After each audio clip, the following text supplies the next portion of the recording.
வணக்கம் நண்பர்களே, இது உங்கள் ரமணி தமிழ் நாவல் சேனல். இந்த சேனல் உங்களுக்கு பிடிச்சிருந்தா சப்ஸ்கிரைப் பண்ணுங்க, லைக் பண்ணுங்க, ஷேர் பண்ணுங்க, கமெண்ட் பண்ணுங்க.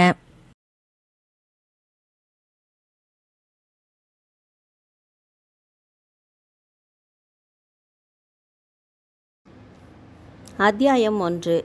கூச்சூர் கிராமம் ஊர் கவுண்டர் வெங்கடாஜலம் தோட்டத்தின் ஓரத்தில் அமைந்துள்ள செல்லியம்மன் கோவில் திருவிழாவுக்கு கம்பம் நட்டு பூச்சாட்டும் முடிந்த நிலையில் கோயில் வெள்ளை அடிக்கப்பட்டு சீரியல் செட்டுகளும் அடிக்கு ஒரு மூங்கில் நட்டு டியூப் லைட்டுகளும் கட்டப்பட்டு கொண்டிருந்தது.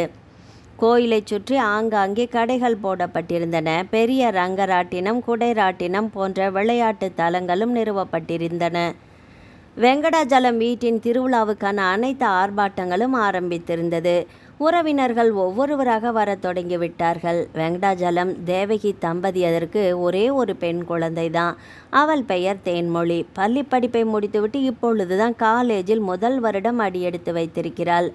மாநிறத்துக்கும் சற்று கூடுதலான நிறம், ஆலை விழுங்கும் அகன்ற பெரிய கண்கள், ஆப்பிள் கன்னங்கள், இளம் ரோஜா வண்ண இதழ்கள், சங்கு கழுத்து, 5.4 அடி உயரத்தில் அழகான உடல் அமைப்புடன் கொடி இடையுடன் பார்ப்பவர் மயங்கும் வண்ணம் இருந்தாள். வெங்கடாஜலத்துக்கு கூட பிறந்தது ஒரே ஒரு தங்கை மட்டும்தான். பெயர் சுலோச்சனா. சேலத்தில் அருணாச்சலம் துணிக்கடையின் ஓனர் அருணாச்சலத்துக்கு மனம் முடித்து கொடுத்திருந்தார். அவர்களுக்கு பார்த்திபன் என்று ஒரே ஒரு பையன். அவனும் தனது MBA படிப்பை முடித்துவிட்டு தந்தைக்கு உதவியாக தொழிலில் இறங்கிவிட்டான். தந்தை சேலத்தில் மட்டுமே நிறுவி நடத்தி வந்த கடையை தமிழக முக்கிய நகரங்களின் எல்லாமே தொடங்கி வெற்றி நடை போட்டு வருகின்றான். தேன்மொழி பிறந்தவுடனே அவள் பார்த்திபனுக்கு தான் என்று முடிச்சு போட்டு விட்டார்கள். பார்த்திபனுக்கும் தேனுக்கும் அந்த எண்ணம் இல்லை. ஆனால் அவர்களின் எண்ணத்திற்கு மறுப்பு சொல்லவும் இல்லை.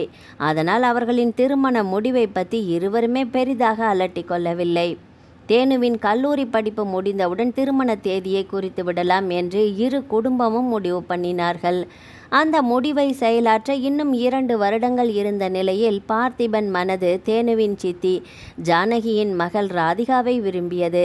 இந்த நிலையில்தான் வருடா வருடம் வரும் மிகவும் சக்தி வாய்ந்த செல்லியம்மனின் திருவிழாவை கோலாகலமாக கொண்டாட முடிவு செய்து சொந்த பந்தங்களை எல்லாம் அழைத்து ஒன்று கூடியிருந்தார்கள்.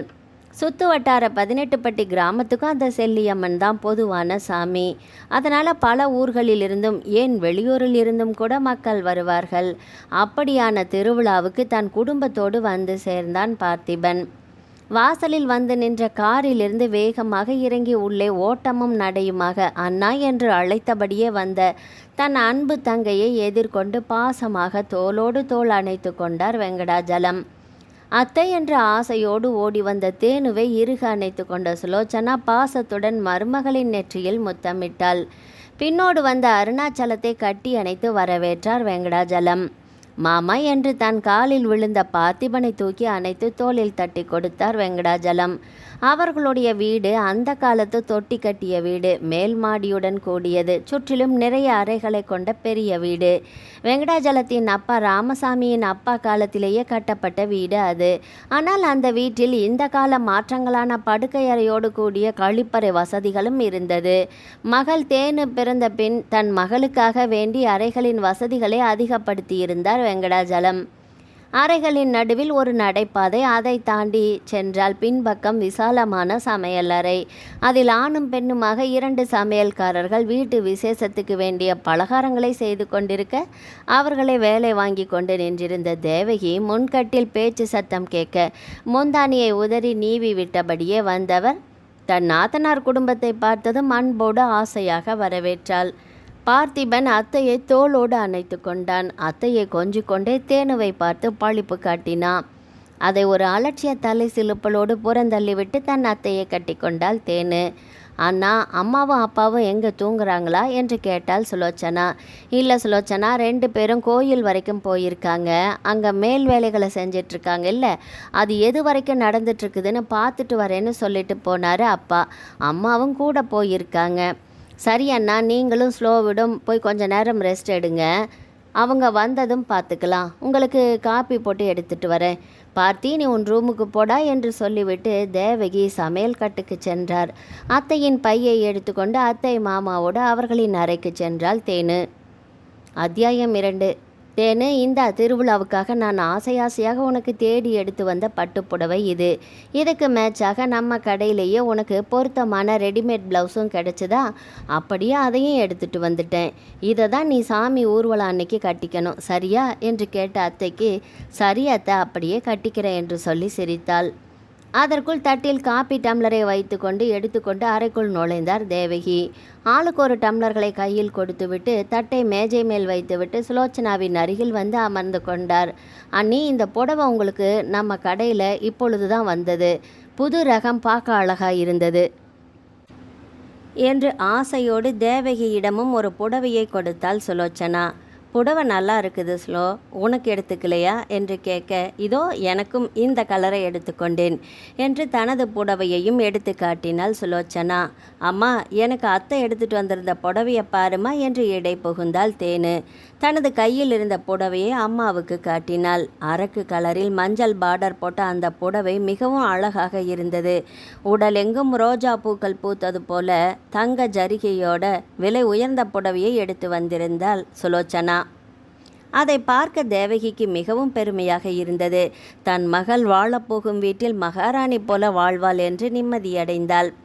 அண்ணனுக்கு காப்பி கொடுத்துட்டிங்களா நீ என்று கேட்ட சுலோச்சனாவுக்கு, இல்லை சுலோ, உன் அண்ணன் டயர்டாக இருக்குன்னு போய் படுத்துட்டாரு, கொஞ்ச நேரம் தூங்குறேன் என்று சொல்லி காப்பி வேணான்னு சொல்லிட்டாரு. பார்த்திபனுக்கு மட்டும் கொடுத்துட்டு வந்துட்டேன், அவனும் குளிச்சுட்டு ரெஸ்ட் எடுத்துட்டு அப்புறமா வரேன் அத்தன்னு சொல்லிட்டான். மேல் மாடியில் தான் இருக்கிறான். அண்ணி, உங்கள் தங்கை குடும்பம் எல்லாம் எப்போ வராங்க என்று கேட்டாள் சுலோச்சனா. அவர்கள் எல்லாம் வர 2 நாள் ஆகும். இன்றைக்கி ராதிகாவுக்கு செமஸ்டர் எக்ஸாம், கடைசி எக்ஸாம் முடிச்சுட்டு வந்தால் 15 நாள் லீவுக்கு இங்கே தான் இருப்பா. சரி, நீயும் அண்ணனும் கொஞ்ச நேரம் ரெஸ்ட் எடுங்க, வா தேனு, நாம் போகலாம் என்று சொல்லி தேனுவை அழைத்து கொண்டு அந்த அறையில் இருந்து வெளியேறினாள் தேவகி. அவர்கள் சென்றவுடன் ஹாயாக கட்டிலில் படுத்து ஒரு தூக்கம் போட்டார் அருணாச்சலம். பாத்ரூம் சென்று வந்துவிட்டு சுலோச்சனாவும் அவர் அருகில் படுத்து ஒரு குட்டி தூக்கம் போட்டாள். அத்தியாயம் 3. ஃபைல்களில் தனது கையெழுத்தை போட்டு முடித்துவிட்டு நிமிர்ந்தான் இளமாறன். அவனையே இமைக்காமல் பார்த்து கொண்டு நின்றிருந்தாள் அவனது அந்தரங்க காரியதரிசி வானதி. மதன் கம்பெனிக்கு எஸ்டிமேட் ஃபைல் எல்லாம் அனுப்பியாச்சா? இன்னைக்கு தான் அனுப்பணும் சார் என்று சற்றே தடுமாற்றத்தோடு கூறினாள் வானதி. இன்னைக்கு நாளைக்குன்னு சொல்கிறதுக்கு தான் நீங்கள் இருக்கிறீங்களா? ரீசண்டாக உங்ககிட்ட நிறைய தடுமாற்றம் தெரியுதே. ஜாப்பில் கான்சன்ட்ரேஷன் குறைஞ்சிச்சின்னா இப்படி தான் இருக்கும். குரலில் கடுமை வழிந்தது. ஒவ்வொரு வார்த்தையும் விஷத்தை தடவி கொண்டு வெளிப்பட்டது. இதை டெஸ்பேக்கு அனுப்பிடுங்க, எஸ்டிமேட் ஃபைல்ஸ் எல்லாம் அனுப்பிடுங்க, கொட்டேஷன் ரெடி பண்ணி என் டேபிளுக்கு கொண்டு வந்து வச்சுடுங்க, பேலன்ஸ் எல்லாம் முடிச்சிருந்தா என் பார்வைக்கு வைக்க சொல்லுங்கள், மடமட என்று கூறிவிட்டு கண்ணாடி கதவை திறந்து வெளிப்பட்டான். 6 அடி உயரம், அழகிய உருவம், எஃகு உடல்கட்டு, மா நிறத்தில் கம்பீரமாக இருந்தான் இளமாறன். அவனது அரைக்கதவை திறந்து கொண்டு அவன் வெளிப்பட்டதும் அலுவலகத்தில் வேலை பார்ப்பவர்கள் மரியாதை நிமித்தமாக எழுந்து நிற்க பார்த்தார்கள். வலது கரத்தை லேசாக அசைத்து தொடர்ந்து அலுவல் வேலைகளை கவனிக்கும்படி சைகை செய்துவிட்டு விரைந்தான். நாலா பக்கமும் சுற்றி துளாவும் விழிகளால் அவர்கள் அனைவரையும் ஒரு பார்வை பார்த்துவிட்டு நடந்தான். கார் கதவை திறந்து அதில் ஏறிக்கொண்டே திரும்பி பார்த்தான். குறிப்பெடுத்து கொள்ள ஏதுவாக இருந்த ஒரு சிறு டைரியை வலது கையில் ஸ்டைலாக பிடித்தபடி நின்றிருந்த வானதியை கண்டதும் தாடை இறுக புருவங்களை மேல் ஏற்றினான் இளமாறன். நீ என் கூட வர தேவையில்லை, ஜெனரல் போர்டு மீட்டிங் நான் மட்டும்தான் அட்டன் பண்ண போகிறேன், ஸோ லீவ் இட். கனல் கக்கும் வார்த்தைகளை துப்பிவிட்டு விருட்டென்று காரை கிளப்பினான். புகையை கக்கியபடி விரைந்து மறைந்த அந்த காரையே வெறித்து பார்த்துவிட்டு ஹை ஹீல்ஸ் சப்திக்க திரும்பி உள்ளே நடந்தாள் வானதி. அவளது விழிகளில் தெரிந்த ஏமாற்றத்தையும் சுண்டிப்போன முகத்தையும் கண்ட பியூனுக்கு சிரிப்பு பொத்து கொண்டு வந்தது. புரளி பேசும் ஆர்வம் உள்ள கிளர்க்கு டேபிள் அருகே சென்று நின்று கொண்டு அடிக்குரலில் பேசத் தொடங்கினான். பர்சனல் செக்ரட்டரியோட மூஞ்சி போன போக்க பார்த்தீங்களா? பாஸ் போகிற எல்லா இடத்துக்கும் கோந்து போட்டு ஒட்டின மாதிரியே தினமும் கூடவே போகலான்னு நினச்சிட்டு இருக்கிறா போல. பாவம், பெரிய பாஸ் லேடிஸ் விஷயத்தில் வீக் அப்படின்னு ஊர் உலகத்துக்கே தெரியும். அப்பாவை போல தான் பிள்ளையும் வீக்காக தான் இருப்பான்னு நினச்சிட்டா போல. புதுசாக வேலைக்கு சேர்ந்துருக்கால இந்த வானதி, அதனால் இவளுக்கு தெரியல, தப்பு கணக்கு போட்டுட்டா. மாறன் சார் வீக் இல்லை, ரொம்ப ஸ்ட்ராங்குன்னு இப்போ புரிஞ்சிருக்கும் அவளுக்கு. அதுதான் மூஞ்சி சுண்டி போச்சு பார்த்தீங்களா? அலுவலக நேரத்தில் வம்பு மூட்டையை அவிழ்த்து விட்டான். நானும் கவனிச்சேன்தான். நம்ம மாறன் சார் சொக்க தங்கமாச்சே. இலகின மனசும் உள்ள ஆளு தான். ஆனாலும் அவருக்கு எக்ஸ்ரே கண். யாருடைய மனசில் என்ன மாதிரி நினப்பு ஓடுதுன்னு பார்த்த மாத்திரத்திலேயே புரிஞ்சுக்கிற சாமர்த்தியசாலி. வேறு மாதிரி எண்ணத்தோடு அவர்கிட்ட யாருமே நெருங்கவே முடியாது. ஆமாம், நம்ம மாறன் சார் அவங்க அப்பாவை போல இல்லைல்ல. அப்பா சத்தியமூர்த்தியோட போக்கு சகிக்காம தானே சொல்லி பார்த்தாரு. ஒன்றும் திருத்த முடியலன்னு தெரிஞ்சதையும் தகப்பனையே சீப்போன்னு உதறிட்டு தன் வழியை பார்த்துக்கிட்டு வந்தவர் தானே. பெத்த தாய் மேலே உசரியே வச்சிருக்கிறாரு. இந்த காலத்தில் இப்படி ஒரு பிள்ளை கிடைக்க சாவித்திரி அம்மா புண்ணியம் செஞ்சுருக்கணும். மகனுக்கு உணவை பரிமாறிவிட்டு வழக்கம் போல அவன் எதிரில் அமர்ந்து கொண்டார் சாவித்திரி. மாறன் உணவை சாப்பிடாமல் கையால் அலைந்து கொண்டிருப்பதை பார்த்து பலத்த சிந்தனையில் அவன் மூழ்கி இருப்பதை புரிந்து கொண்டார். மெல்ல பேச்சு கொடுத்து அவனது கவனத்தை திசை திருப்பினாள் சாவித்திரி. மாறா, உனக்கு ரொம்ப பிடிச்ச பீட்ரூட் பொரியல் சுரக்காய் கூட்டி எப்படி இருக்குன்னு சொல்லாமலேயே சாப்பிட்டுட்ருக்குற? எப்பவும் போல் நல்லாதாம்மா இருக்குது. உங்கள் கையில் சமைச்ச சமையல் எனக்கு அமிர்தம் இல்லையாம்மா என்று புன்னகைத்தான் மாறன். உன்ன மாதிரியே உங்கள் அப்பாவுக்கும் இந்த சமையலெல்லாம் ரொம்பவே பிடிக்கும் மாறா. அவரை மாதிரியே நீயும் நிறைய விஷயத்தில் ஒத்து போறடா கண்ணா என்று சாவித்திரி கூறியது தான் தாமதம். சாதத்தை அள்ளி வாயில் திணிக்க போன மாறன் சட்டென்று வெகுண்டு போய் சாதத்தை தட்டிலேயே போட்டு விட்டான். அம்மா, உங்களுக்கு நான் எத்தனை வாட்டி சொல்லியிருக்கேன், தயவு செஞ்சு அவரை பற்றி எதுவும் பேசாதீங்கன்னு. அதுவும் அவரை போல் நான் இருக்கேன்னு மட்டும் சொல்லவே சொல்லாதீங்கம்மா. என் நெஞ்சில் நெருப்பள்ளி கொட்டின மாதிரி இருக்குது. எனக்கு அவரை பற்றின பேச்சு கேட்கவே பிடிக்கலம்மா. உடம்பெல்லாம் எரியுது. கோபமாக கூறிக்கொண்டே சாப்பாட்டு தட்டை அப்பால் நகர்த்தி விட்டு எழுந்து கொண்டான். மாறா, சாப்பிடாமையே எழுந்துட்டியப்பா. உனக்கு ஏன்டா இவ்வளவு கோபம் வருது? அவருக்கு பிடிச்சதெல்லாம் உனக்கும் பிடிக்குது. உன்னோட ரசனையும் உங்கள் அப்பாவோடதும் ஒன்றா இருக்குது. சாயெல்லாம் அவரை உரிச்சு வச்சுக்கிட்டு தானே நீயும் பிறந்து வந்திருக்க. இதை சொன்னால் என்ன தப்பு? 1000 தான் இருந்தாலும் நீ அவரோட பிள்ளை தானே. அவர் எப்படி வேணுனாலும் இருந்துட்டு போகட்டுமே. ஆனால் அவர் உனக்கு அப்பா. அந்த பந்தத்துக்கு கட்டுப்படுறது உனது கடமைப்பா. சரி சரி, வா, கோபத்தை விட்டுட்டு வந்து சாப்பிடு என்று கையை பிடித்து மகனை சேரில் அமர வைத்தார். மகன் கலங்கிய விழிகளோடு சாப்பிட ஆரம்பித்தான். சத்தியமூர்த்தி கோயம்புத்தூர்லேயே பெரிய பணக்காரர். பொள்ளாச்சியில் தோட்டம் துறவு என்று அளவிடாத சொத்துக்கு அதிபதி. கோவையில் பெரிய டெக்ஸ்டைல்ஸ் மில் வைத்திருந்தார். ஆனால் அத்தனை சொத்துக்களுமே அவருக்கு மனைவி சாவித்திரி வழி வந்த சொத்துக்கள் தான். சாவித்திரிக்கு தந்தை மட்டும்தான், தாய் இல்லை. ஒரே செல்ல மகள். பெரும் சொத்துக்கு அதிபதி என்று தெரிந்துதான் சத்தியமூர்த்தி சாவித்திரியின் தகப்பனிடம் நைஸாக வேலைக்கு சேர்ந்து அவரின் மனதில் இடம் பிடித்து மகளை கண்கலங்காமல் வைத்து கொள்வேன் என்ற நம்பிக்கையை கொடுத்து சாவித்திரியை மனம் முடித்து சொத்துக்கள் அனைத்தையும் தனது உடைமையாக்கி கொண்டார். சத்தியமூர்த்தி சரியான குள்ளநரித்தனம் கொண்ட நபர். சாவித்திரி எதுவும் தெரியாத அப்பாவி. சாவித்திரியின் அப்பாவும் சீக்கிரமே இறந்து போய்விட சத்தியமூர்த்தியின் உண்மை முகம் தெரிய ஆரம்பித்தது சாவித்திரிக்கு. சத்தியமூர்த்திக்கு திரும்பின பக்கமெல்லாம் செல்வம் கொளித்து கொண்டிருந்தது. சத்தியமூர்த்தியும் நல்ல அழகாக ஆஜானுபாகுவாக கம்பீரமாக இருந்தார். இந்த காரணங்கள் போதாதா அவர் மன்மத நாட்டம் போடுவதற்கு? தட்டி கேட்க ஆள் இல்லாமல் போனது. மேலும் சௌகரியமாக போய்விட்டது சத்தியமூர்த்திக்கு. அவர் ஆடாத ஆட்டமே இல்லை. சாவித்திரி ஊமையாகி போனாள். மனதுக்குள் அழுது புலம்பினாலே தவிர வெளியில் எதுவும் கேட்கவே இல்லை. கணவனே கண்கண்ட தெய்வம் என்னும் ரகம் அவள்.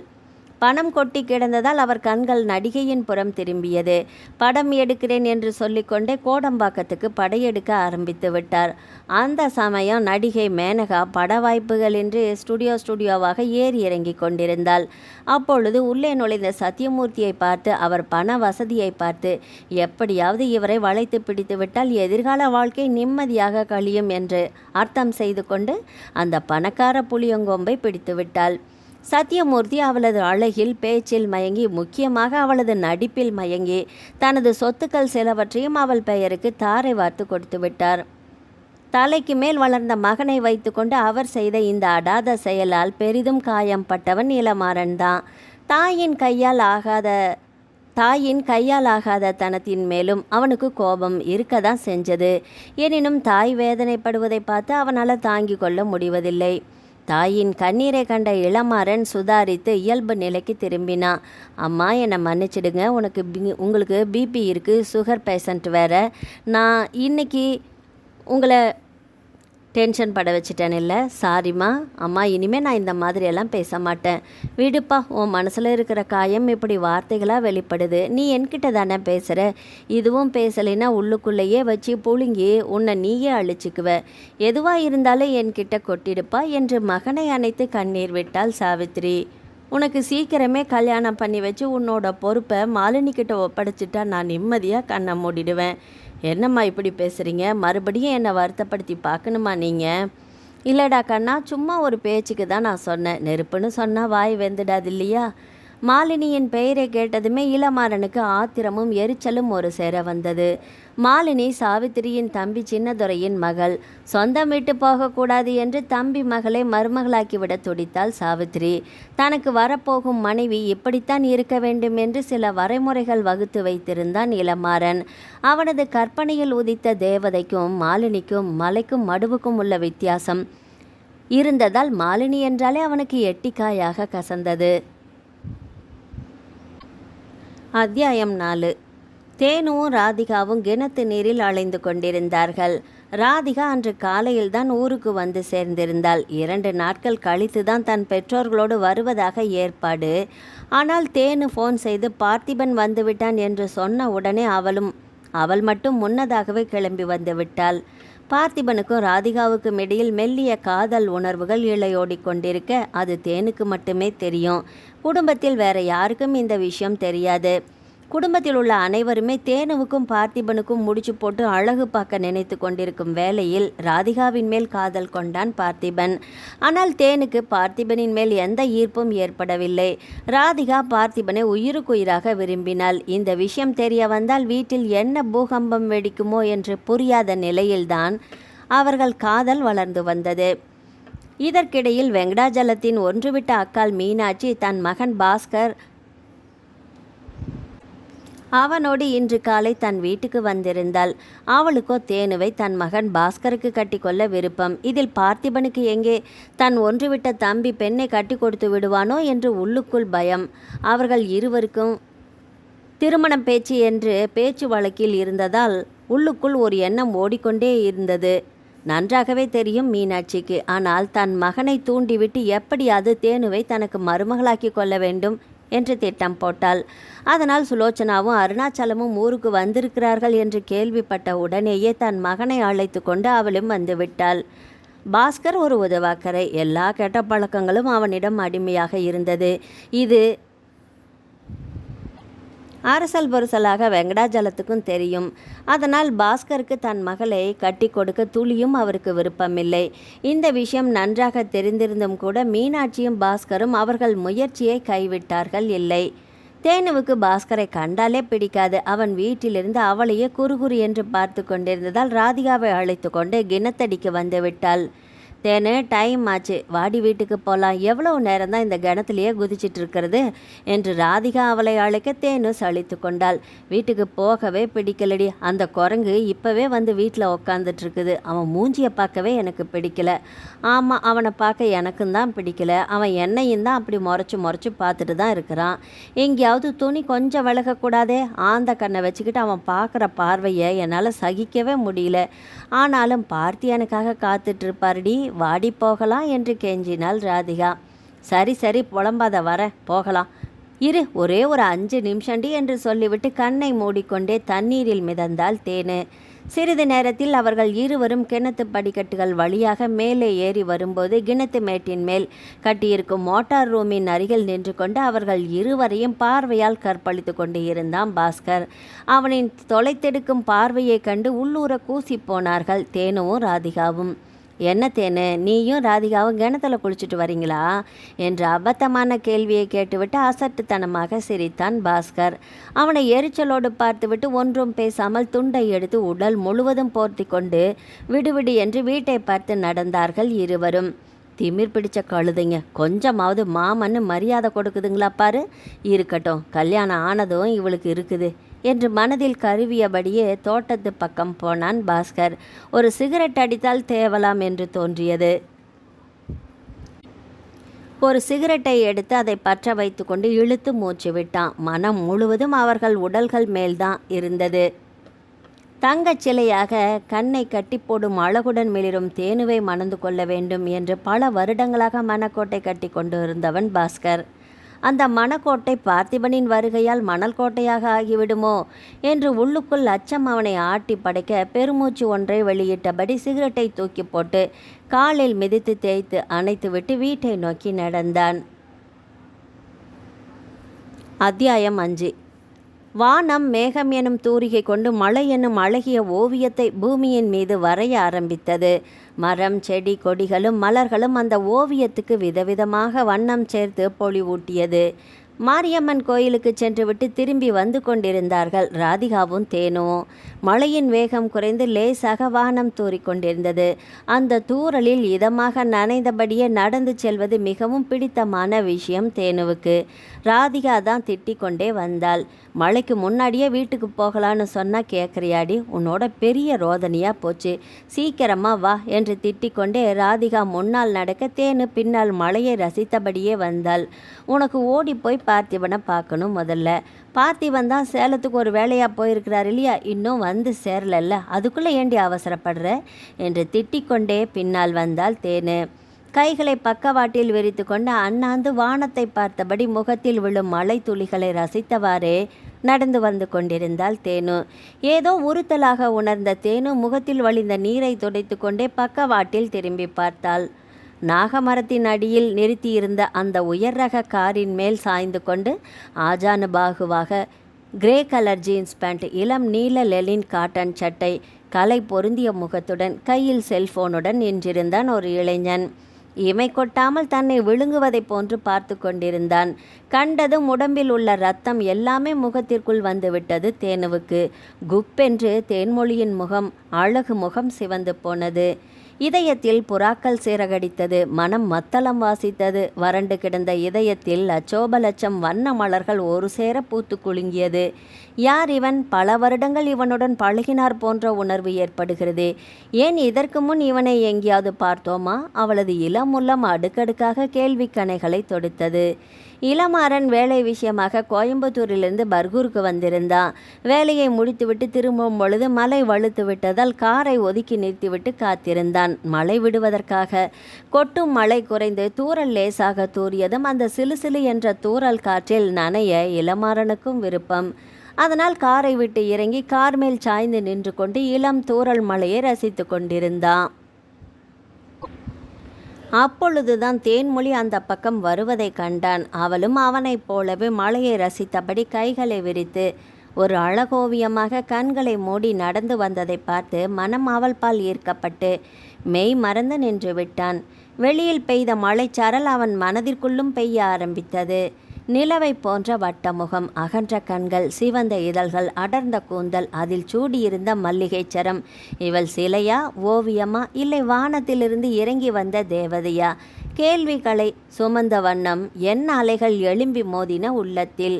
ஹோம்லி லுக் தனக்கு வரப்போகும் மனைவி எப்படியெல்லாம் இருக்க வேண்டும் என்று கற்பனை செய்தானோ அந்த கற்பனையின் மொத்த உருவமாக திகழ்ந்தாள் தேன்மொழி. அதுவரை இருண்டு கிடந்த அவனது முகத்தில் திடீரென்று மின்னல் தோன்றியதைப் போல ஒளி பரவியது. மாசு மறுவற்ற முகத்தின் அழகை கண்களின் வழியே அனுப்பி இதயத்தில் சிறைப்பிடித்து கொண்டான். இந்த அப்பழுக்கற்ற தேவதையை எனக்காகவே கடவுள் அனுப்பியிருக்கிறார் என்ற எண்ணம் ஆணிவேராக ஆழமாக பதிந்து இறங்கியது அவன் இதயத்தில். ஏண்டி தேனு, வர வர உன் கிறுக்குத்தனம் அதிகமாயிட்டே போகுது.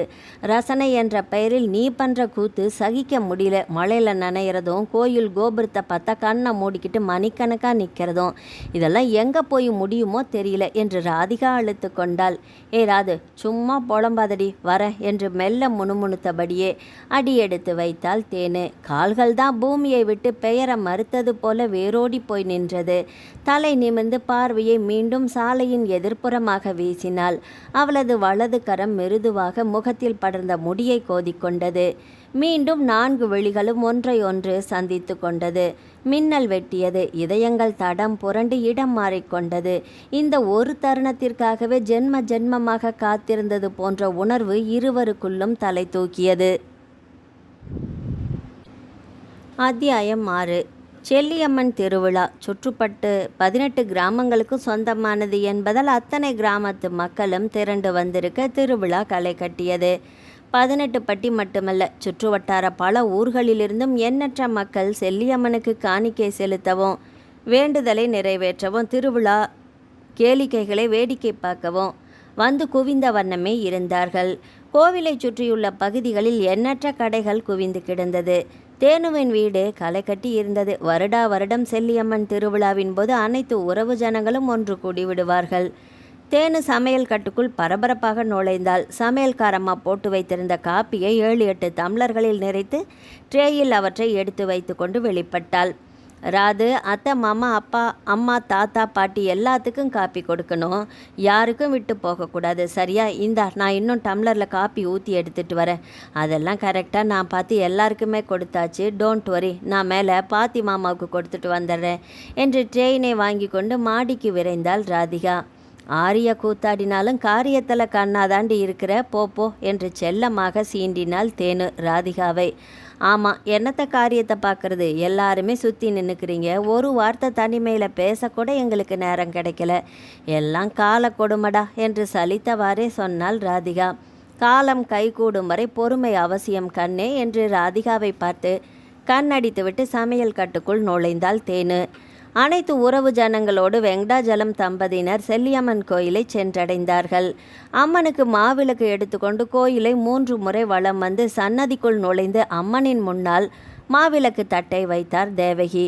கூடவே ராதிகாவின் தாய் ஜானகியும் சுலோச்சனாவும் மீனாட்சியும் ஆளுக்கு ஒரு மாவிளக்கு தட்டை ஏந்தி கொண்டு வந்து தேவகியின் தட்டருகில் வைத்தார்கள். அனைவரும் கண்மூடி அம்மனை பிரார்த்திக்க தேனுவின் மனமோ 2 நாட்களுக்கு முன் மாலை பொழுதில் நாக மரத்தடியில் காரின் மேல் சாய்ந்து கொண்டு நின்றிருந்தவனை கண்டவளின் மனம் அவனது தோற்றத்தில் தடுமாறியது. அம்மா, என் மனம் கவர்ந்தவனே எனக்கு மாலையிட வேண்டும் என்று மனதார வேண்டிக் கொண்டாள். செல்லியம்மனை பார்த்து தேன்மொழி. அவனே தனக்கு கணவனாக வாய்க்க வேண்டும் என்று தான் மனம் நப்பாசைப்படுகிறது. யார் அவன், எந்த ஊரைச் சேர்ந்தவன், பெயர் என்ன என்று எதுவுமே தெரியாமல் இந்த பாழும் மனம் அவனையே நினைத்து கொண்டிருக்கிறதே. அவளையும் மீறி அவளது இதய கதவுகள் அந்த இளைஞனை சிறைப்பிடித்து வைத்திருந்தது. அந்த அதிசயத்தை எண்ணி அவளுக்கு சிரிப்பதா அழுவதா என்றே தெரியவில்லை. அம்மா, செல்லியம்மா தாயே, அவர் யாரு என்னன்னு தெரியாட்டியும் இந்த பேதை நெஞ்சம் அவரையே விரும்புதுமா. மறக்க முயற்சித்தாலும் முடியவில்லை. அவரை சந்திக்கும் சந்தர்ப்பத்தை எனக்கு எதற்கு ஏற்படுத்தினாய் தாயே? இனி அவரை தவிர வேறு யாரையாவது இந்த இதயம் கணவராக ஏற்குமா? ஏற்காது. உள்ளம் எரிமலையாக குமரியது. அழுகை ஏனோ முட்டி கொண்டு வந்தது அவளுக்கு. அம்மனின் சன்னதியில் அம்மனை தரிசிக்கும் போது உள்ளுக்குள் ஊமையாக கதறினாள் தேனு இளமாறனை நினைத்து. எத்தனை கட்டுப்படுத்தினாலும் அவளது அழகிய நயனங்களில் குளம் கட்டிய கண்ணீர் உடைப்பெடுத்து கொண்டு அவளது கன்னங்களில் வாய்க்கால் போட்டு உருண்டு ஓடி இறங்கி தாவணியில் சிதறியது. விழிகளை இறுக மூடி மனம் உருக பிரார்த்தனை செய்துவிட்டு நிமிர்கையில் எதிர் வரிசையில் அம்மனை தரிசிக்க வந்து நின்றவனை எதேச்சையாக பார்த்தாள் தேன்மொழி.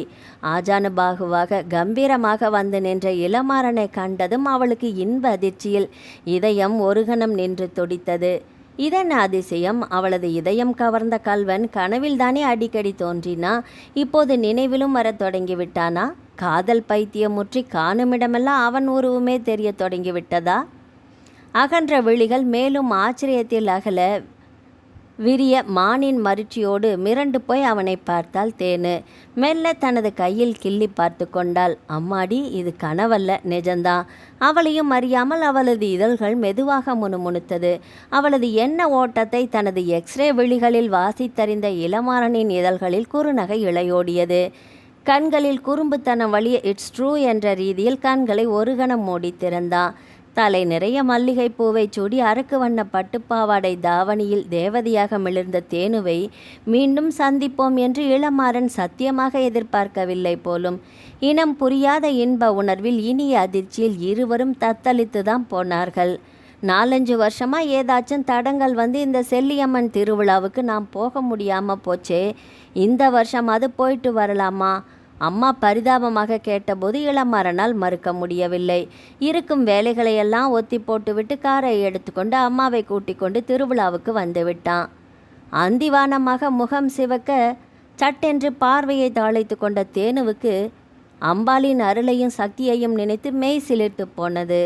அம்மனின் திருவுருவத்தை மீண்டும் கண்ணீர் மல்க தரிசித்தாள்.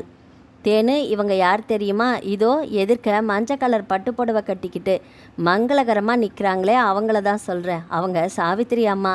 பக்கத்தில் உயரமாக கம்பீரமாக நிற்கிறாரு பாரு, அவங்க புள்ள இளமாறன். அவர் பெரிய மில் ஓனர். அவங்க அப்பா சத்தியமூர்த்தி நம்ம ஊர் பக்கத்து ஊர்க்காரர் தான். சின்ன வயசுலேயே கோயம்புத்தூருக்கு வேலைக்கு போய் சாவித்திரி அம்மாவோட அப்பா கிட்ட சேர்ந்தார். அப்புறம் அப்படியே அந்த அம்மாவை கல்யாணம் பண்ணிக்கிட்டு அங்கேயே செட்டில் ஆயிட்டாங்க போல். அப்பப்போ கல்யாணமான புதுசில் மாமனார் வீட்டுக்கு அந்த அம்மா வந்து போகும். இங்கே அவங்களுக்கு சொல்லிக்கும்படியான இப்போ உறவுகள் எதுவும் இல்லை இல்லையா? எப்போவாது திருவிழாவுக்கு இப்படி வருவாங்க. அதுவுமே இப்போ 4-5 வருஷமாக அவங்க வர்றது நின்று போச்சு போல். அதிசயமாக இப்போ தான் வந்திருக்காங்களாட்டுங்குது என்று தனது சித்தி ஜானகி சொல்ல கேட்டுக்கொண்டே அவனை கண்களால் களவாடி கொண்டு நின்றிருந்தாள் தேன்மொழி. சித்தி சொல்வதை கேட்ட தேன்மொழியின் விழிகள் சாவித்திரியின் முகத்தில் பதிந்தது. மாநிறத்துக்கும் சற்று குறைவான நிறத்துடன் சுமாராக இருந்த முகத்தில் அதீத கவலை அப்பியிருந்தது. ஈரம் படர்ந்த விழிகளை அம்மன் திருவுரத்தில் பதித்தபடி தனது மனக்குறை தீர அவள் வேண்டுவதும் புரிந்தது. இவங்களுக்கு என்ன குறை இருக்க முடியும்? தேன்மொழியின் மனதில் கேள்வி முளைவிட்டது. மறுகணமே பரிதாபத்தில் அவளது மனம் பாகாக கரைந்தது. பாவம் இந்த அம்மா, இவங்க குறையையும் தீர்த்து வைமா தாயே. தேனுவும் உள்ளம் முருக வேண்டிக் கொண்டாள். தேனுமா, நம்ம ஜனங்க எல்லாரும் தேங்காய் உடைச்சி அர்ச்சனை பண்ணிட்டாங்களான்னு பாரு. கூட்ட நெரிசலில் பின்னாலிருந்து வெங்கடாஜலம் வயிற்றை எக்கி குரல் கொடுத்தார். அம்மா, நீயும் சேர்ந்து வாமா, அர்ச்சனை கூட உன்கிட்ட தானே இருக்கு. முன் மண்டபத்தில் அம்மன் சந்நிதியில் எதிரே இருந்த வேம்பு கொம்பில் மஞ்சள் தண்ணீரை ஊற்றும்போது தன் கையில் இருந்த அர்ச்சனை கூடையை தேவகியிடம் கொடுத்திருந்தாள் தேன்மொழி.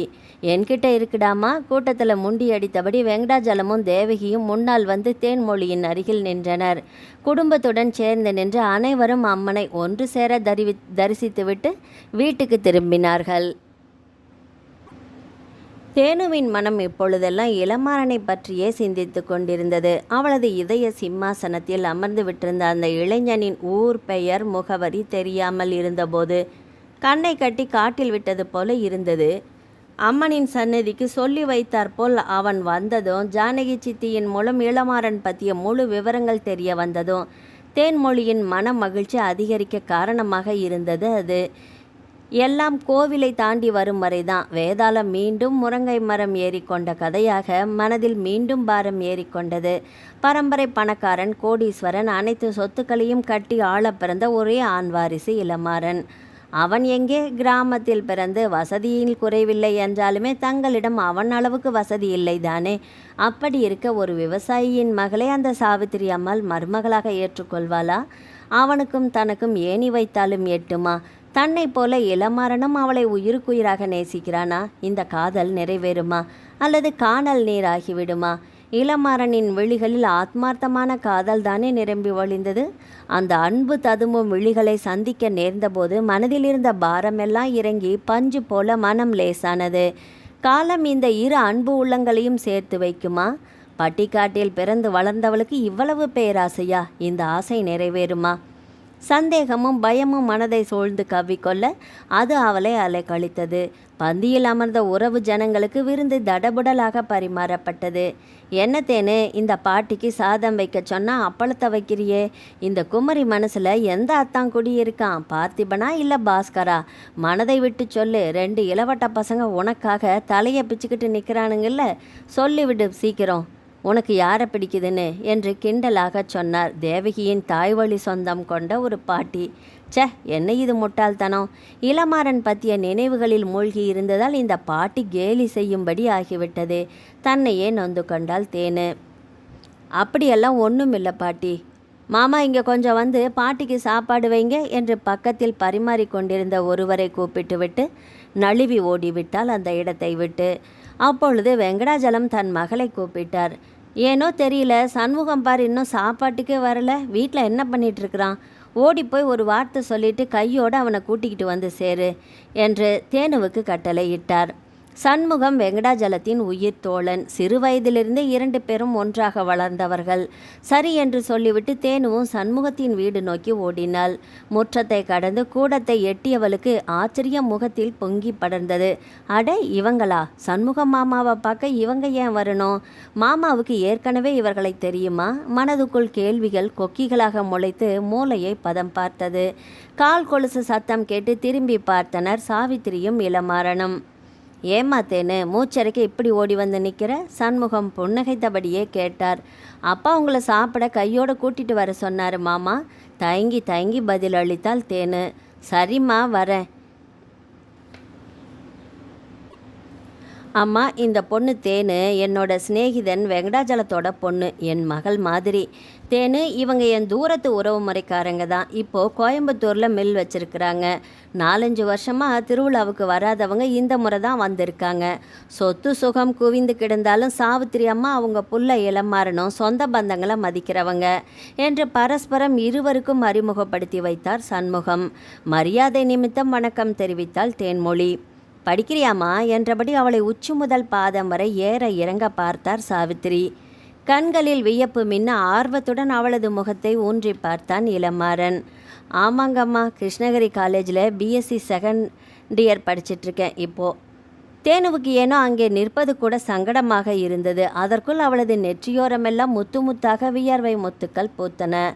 ஆளை விட்டால் போதும் என்கிற தினசில் மீண்டும் கைகளை கூப்பி வணங்கிவிட்டு அந்த இடத்தை விட்டு விரைந்து ஓடிச் சென்றாள் தேன்மொழி.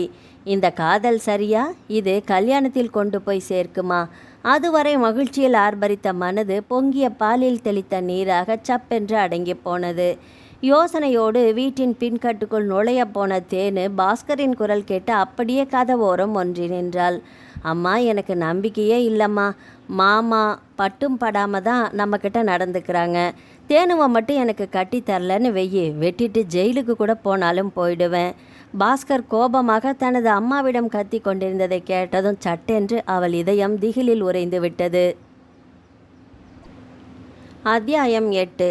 வெயிலின் தாக்கம் தெரியாத ஒரு குளிர்ச்சி ஜில்லிப்பு. சிலுசிலு என்று மேனி தொட்டு தழுவும் தென்றலில் ஒரு இனிய மனம், பழுத்த கொய்யா மனம் நாசியில் சுகந்த நறுமணமாக வந்து மோதியது. மரக்கிளைகளில் குயில்களின் இனிய கீதம் கலகலை என்று வயலின் வாசித்தது. வண்ண வண்ண பட்டாம்பூச்சிகளின் சிறகடிப்பு. கொய்யா மரத்தின் கிளையில் கட்டிய ஊஞ்சலில் அமர்ந்து ஆடிக்கொண்டிருந்தாள் தேன்மொழி. அவளது மனம் எதிலும் நிற்கவில்லை என்பது அவளது அழகிய விழிகள் இலக்கின்றி எங்கோ வெறிப்பதிலிருந்தே நன்கு புரிந்தது. சென்ற வாரத்தில் அவளது வீட்டு தோட்டத்தில் ஆளரவமற்ற நேரத்தில் பாஸ்கர் கோபத்தில் கொந்தளித்தது. அவள் அம்மா அவனை சமாதானப்படுத்தி பேசியது. இன்னமும் அது தேனுவின் செவிகளில் எதிரொலித்து கொண்டுதான் இருந்தது. பாஸ்கர் முரடன், சகல கெட்ட பழக்கங்களும் கொண்ட போக்கிரி என்பதை நன்கு அறிவாள் தேனு. படிப்பும் கம்மி. அவளின் மனம் அறிந்து என்றாவது திருமணம் இளமாறனோடு நடந்தால் அது நடக்கும் சமயத்தில் 2 அத்தைமார்களின் குடும்பங்களோடு அவர்களுக்கு இருந்த உறவும் முறிந்து போகுமோ? ஆனால் பார்த்திபன் மாமா சுலோச்சனா அத்தையை வழிக்கு கொண்டு வந்து விடுவார். அவர் மனம்தான் ராதிகாவை நாடுகிறதே. ஆனால் விஷயம் அத்தோடு முடிந்தால் கூட பரவாயில்லை. ஏமாற்றம் தாழாமல் பாஸ்கர் ஊர் மக்களின் உதவியோடு போர்க்கொடி தூக்கி கலவரத்தை உண்டு பண்ணி விடுவானோ என்ற எண்ணம் தோன்றும் போதே தேனுவுக்கு அடிவயிற்றில் புளியை கரைத்தது. இவ்வளோ பெரிய இக்கட்டிலிருந்து எப்படி மீளப் போகிறோம் என்ற எண்ணம் தோன்றும் போது தேனுவுக்கு மலைப்பாகத்தான் இருந்தது. இதை செயலாற்றுவது எவ்விதம்? தனது மனதில் உதித்த காதல் திருமணத்தில் முடியுமா? இதயத்தில் மலர்ந்த மனம் வீசிய காதலை எப்படி வெளியில் சொல்வாள்? கடைசி வரை ஊமை கண்ட கனவாக மனதிற்குள்ளேயே புதைத்து வைத்து மடிந்து விட வேண்டியதுதானோ? இந்த எண்ணம் தோன்றியதுமே அவளது கண்களிலிருந்து கண்ணீர் ஊற்று உடைப்பெடுக்க ஆரம்பித்தது. மெல்ல ஊஞ்சல் கயிற்றில் தலையை சாய்த்து காலை உந்தி ஆடியவாறே இருந்த தேனுவின் காதுகளில் காய்ந்த சருகுகள் மிதிபடும் சத்தம் கேட்டு பின்னால் திரும்பி பார்த்தாள். மடக்கிய குடையை ஒரு கையில் பிடித்து கொண்டு சரிந்து விழ பார்த்த மேல் துண்டை சரியாக தோளில் போட்டுக்கொண்டே அவளை நோக்கி வந்து கொண்டிருந்தார் சண்முகம். தேனுமா, உன்னை பார்க்க தான் வந்தேன். நீ என்ன இங்கே இருக்க? வெங்கடாசனம் சொன்னான். தயங்கி நிறுத்தினார். என்னம்மாம்மா, இவ்வளோ தூரம் சொல்லி அனுப்பியிருந்தா நானே உங்கள் வீட்டுக்கு வந்திருப்பேன் இல்லையா? என்ன விஷயமாம்மா? ஒன்றும் இல்லைடாம்மா, வெங்கடாச்சலம் நேற்று என்கிட்ட சொல்லி வருத்தப்பட்டான். தேனுக்கிட்ட ஏதோ மாற்றம் தெரியுது. முன்ன மாதிரி அவள் கலகலப்பாகவே இல்லை. அவள் மனசில் ஏதோ கவலை அரிச்சிக்கிட்டு இருக்கும் போல தெரியுது. மனசு விட்டு எதையுமே என்கிட்ட சொல்ல மாட்டேங்கிறாடா அப்படின்னு புலம்பினான். இப்போ கூட உன்னால தான் உன்னோட ஜாதகத்தை தூக்கிக்கிட்டு ஜோசியரை பார்க்க போயிருக்கிறான். என்ன கண்ணு, உன் மனசில் என்ன தான் குறை? உங்கள் அப்பன் மலை மாதிரி இருக்கான். நாங்கள் எல்லாருமே இருக்கோம். எது வந்தாலும் நாங்கள் சமாளிச்சுக்கோம். இல்லை, எதை பற்றியும் கவலைப்படாமல் கலகலப்பாக இருடா பாப்பா என்று தலையை தடவி கொடுத்து அன்பாக அதட்டினார் சண்முகம். சரிங்க மாமா, நாளைக்கு காலையில் முதல் பஸ்ஸை பிடிச்சு வியாபார விஷயமா கோயம்புத்தூர் வரைக்கும் போக வேண்டி இருக்குது. நாளைக்கு மறுநாள் தான் நான் திரும்பி வருவேன். பாப்பா, அப்படியே அந்த சாவித்திரி அம்மாவையும் அவர் மகன் இளமாறனையும் பார்த்துட்டு தான் வருவேன். அவ்வளோ தூரம் போயிட்டு அவங்கள பார்க்காம நான் திரும்புறதே இல்லை எப்பவும் என்று கூறிவிட்டு அவளது முகத்தை ஊன்றி பார்த்தார் சண்முகம். அவர் அப்படி சொன்னதுமே தேனுவின் முகம் அந்திவானமாக சிவந்து போனது. சோகம் ததும்பிய விழிகளில் சந்தோஷ மின்னல் ஒன்று பளிச்சிட்டது. தேனு தனது பார்வையை படக்கென்று தலைத்து கொண்டாள். இப்போது இந்த மாமா இளமாறனை பற்றிய பேச்சை ஏன் எடுக்க வேண்டும்? சண்முகம் மாமா லேசுப்பட்டவர் அல்ல. அவள் முகத்தை உற்று பார்ப்பதை பார்த்தால் உள்ளுக்குள் அரும்பியிருந்த காதலை கண்டுபிடித்து விட்டாரோ? முகத்தில் எந்த பாவனையையும் வெளிப்படுத்தி விடாமல் இருக்க தேனு மிகவும் பிரயத்தனப்பட வேண்டியிருந்தது. ஏனோ சண்முகம் மாமாவின் ஆறுதலான பேச்சு அவளது நெஞ்சில் இருந்த பாரத்தை தற்காலிகமாக இறக்கி வைத்து சிறு நிம்மதியை தேடி தன்பது என்பது நிஜம்தான். அத்தியாயம் 9.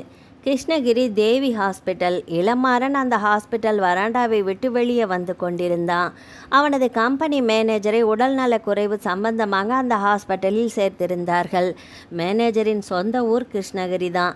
லீவுக்கு ஊருக்கு வந்தவர் வந்த இடத்தில் உடல்நிலை சரியில்லாமல் போய்விட அந்த ஆஸ்பத்திரியில் சேர்த்திருந்தார்கள். அவரை பார்க்க தான் மெனக்கெட்டு கிருஷ்ணகிரி வந்திருந்தான் இளமாறன். வரும்போதும் போகும்போதும் வழியில் தேனுவை பார்க்கும் சந்தர்ப்பம் கிடைக்காதா என்ற நப்பாசையில்தான் அவன் முக்கியமாக வந்ததே. அவரை பார்த்துவிட்டு வெளியே வந்து கொண்டிருந்தான். அப்பொழுது விரைந்து வந்து நின்ற காரிலிருந்து அரக்க பறக்க கலைந்த கூந்தலோடு இறங்கிய தேனுவை கவனித்து விட்டான். சட்டென்று அவளுக்கு முதுகு காட்டி நின்று லேசாக திரும்பி அவளை கவனித்தான். வரவேற்பில் ஏதோ மெல்லிய குரலில் விசாரித்துவிட்டு ஓட்டமும் நடையுமாக உள்ளே விரைந்து கொண்டிருந்தாள் தேனு. கசங்கிய காட்டன் புடவை, கலைந்த தலை, பதற்றமான தோற்றம், இருந்தாலுமே பொலிவு குன்றாத தேவதையாகவே காட்சி அளித்தாள் அவன் கண்களுக்கு.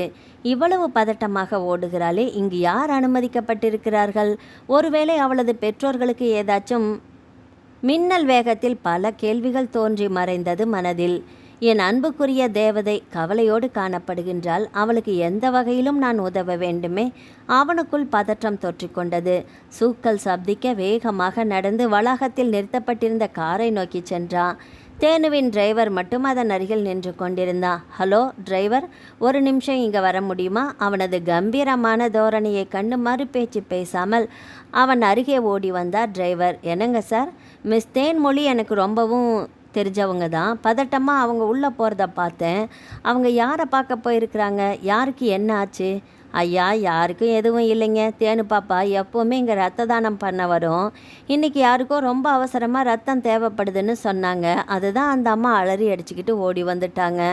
சரிங்க ஐயா, அம்மா வரதுக்கு கொஞ்சம் லேட் ஆகும். நான் போய் ஒரு டீ குடிச்சிட்டு வந்துடுறேன் என்று சொல்லிவிட்டு அங்கிருந்து நகர்ந்தான் அந்த டிரைவர். டிரைவர் சொன்னதை கேட்டு தேனுவை நினைத்து மிகவும் ஆச்சரியமாகவும் சந்தோஷமாகவும் உணர்ந்தான் மாறன். இவ்வளவு இளகிய மனம் படைத்தவளா தேனு? மேலும் மேலும் தேனு அவன் உள்ளத்தை ஆக்கிரமித்தாள். அன்று சண்முகத்தின் மூலம் தேனுவை பற்றி தெரிந்து கொண்டதும் சந்தோஷத்தில் உள்ளம் ஆர்ப்பரித்தது. அப்பாடி, அவளது குடும்பத்தை பற்றி தெரிந்துவிட்டது. இன்னும் 1 வருடம் போனால் அவளது படிப்பும் முடிந்துவிடும். அதன் பின் அம்மாவிடம் தனது ஆசையை எடுத்து கூறி முறைப்படி பெண் கேட்க வேண்டியதுதான் என்று தனக்குள் தீர்மானித்திருந்தான் இளமாறன். அவன் நினைத்திருந்தால் தேனுவை அடிக்கடி சந்திக்கும் சந்தர்ப்பங்களை உருவாக்கி இருக்கலாம். ஆனால் தனது இதய சிம்மாசனத்தில் அமர்ந்து கொண்டிருந்த அழகான அன்பு தேவதையை அவன் தர்ம சங்கடத்திற்குள்ளாக்க விரும்பவில்லை என்பதுதான் நிஜம். கீழே விழுந்த அடிப்பட்ட நபருக்கு உடனடியாக செலுத்த அரிய வகை ரத்தம் ஸ்டாக் இல்லாததால் மருத்துவமனையின் பிளட் டோனர் அசோசியேஷனிலிருந்து ரேர் குரூப்பைச் சேர்ந்த டோனர்ஸுக்கு ஃபோன் மூலம் அழைப்பு விடுப்பார்கள். தகவல் தெரிந்ததும் அப்படியே கலைந்த கூந்தலோடு பறந்து வந்திருப்பாள் தேனு.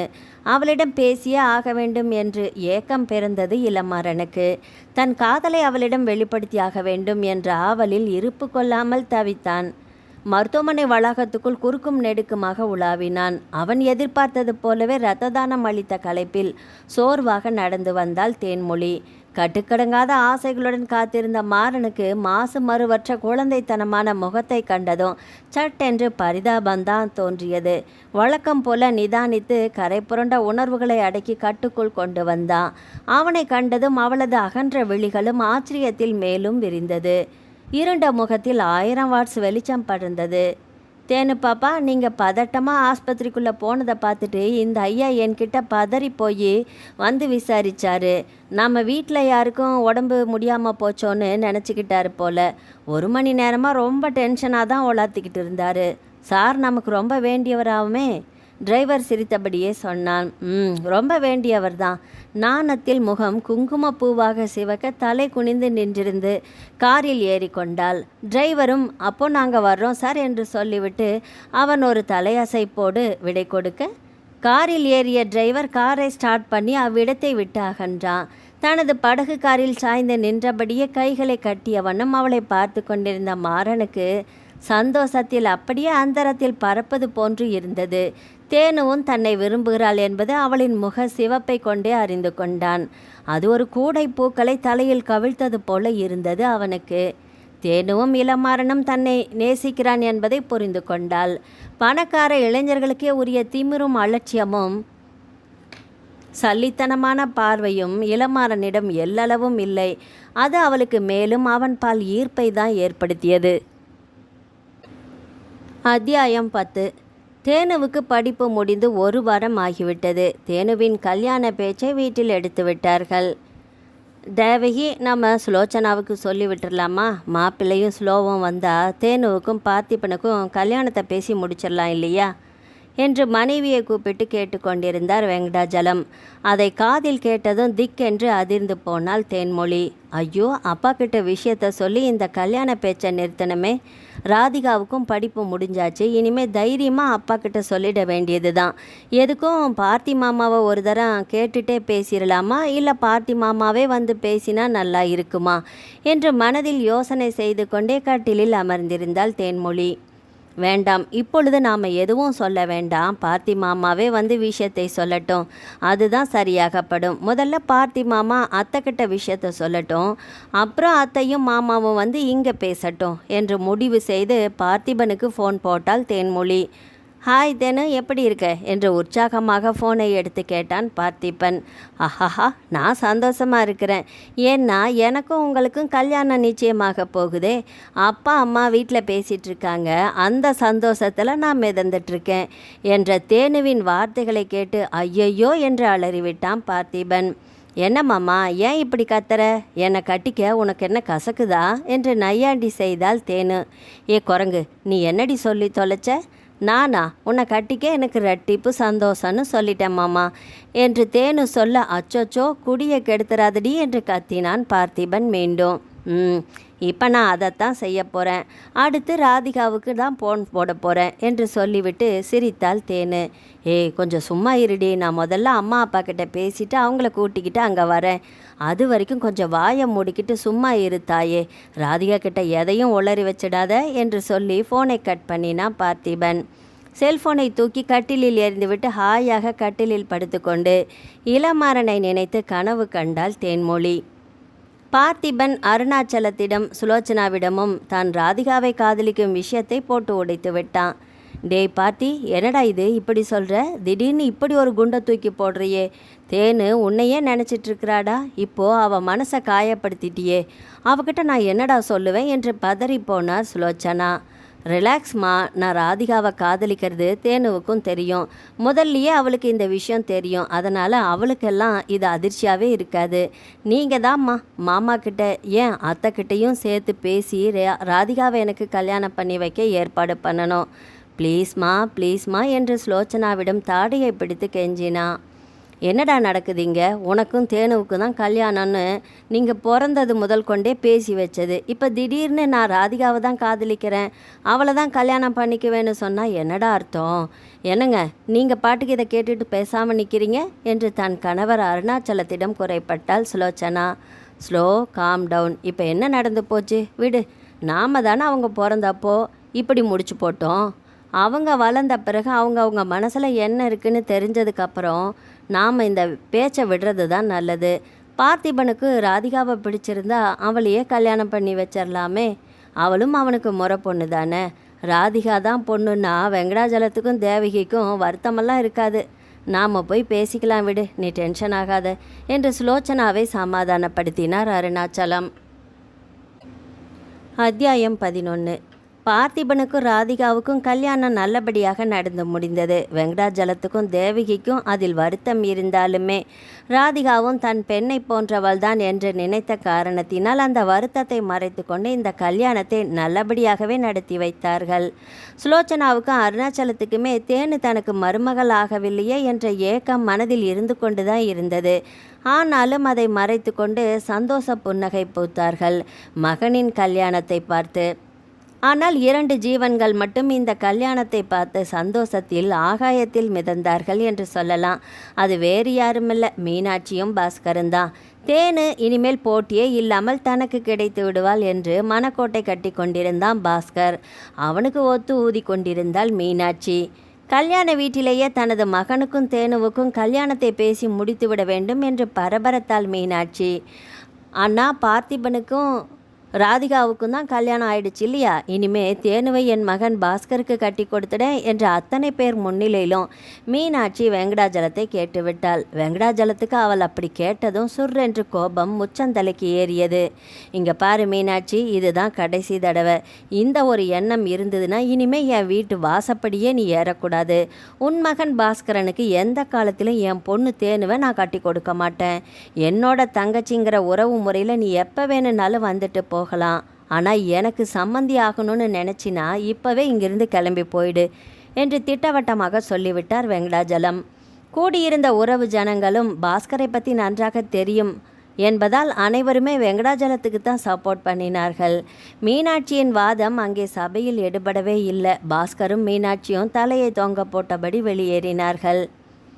மச்சான், தேனுவுக்கு சீக்கிரமாக ஒரு நல்ல இடமா பார்த்து கல்யாணத்தை முடிச்சு வச்சிடலாம் என்று அருணாச்சலம் வெங்கடாஜலத்தின் தோள் மீது கை போட்டு சொன்னார்.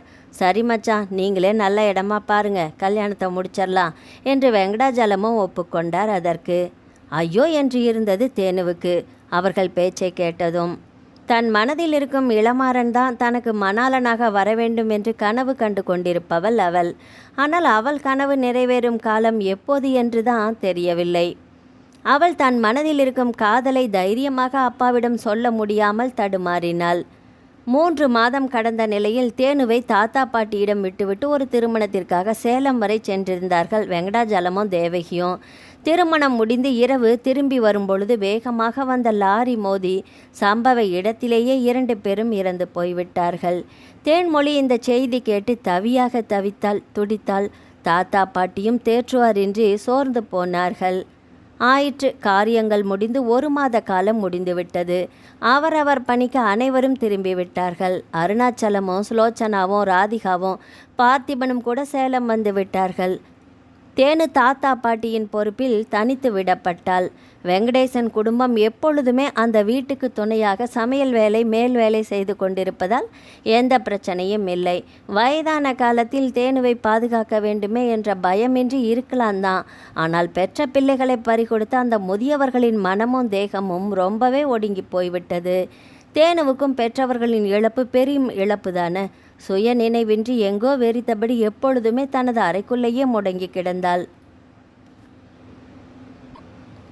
சண்முகத்துக்கும் தேனுவை பார்க்க பார்க்க ஆதங்கமாக இருந்தது. தேனுவின் வாழ்க்கையை சீர் செய்ய வேண்டுமே.